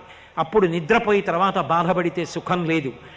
ఒక సంవత్సరం మొత్తానికి దక్షిణాయనం ఒకసారి వస్తుంది. దక్షిణాయనం మొత్తానికి శారదా నవరాత్రులు ఆశ్వీజమాస ప్రారంభంలో 9 రోజులే వస్తాయి. ఈ 9 రోజులు సద్వినియోగం చేసుకున్నవాడు పరమేశ్వరుడిచ్చిన జీవితాన్ని సద్వినియోగం చేసుకున్నట్టు. వదిలిపెట్టుకున్నవాడు ఒక పరమాద్భుతమైన అవకాశాన్ని పోగొట్టుకున్నవాడు. కాబట్టి మనమెవ్వరం అలా పోగొట్టుకునే వాళ్ళం కాదు.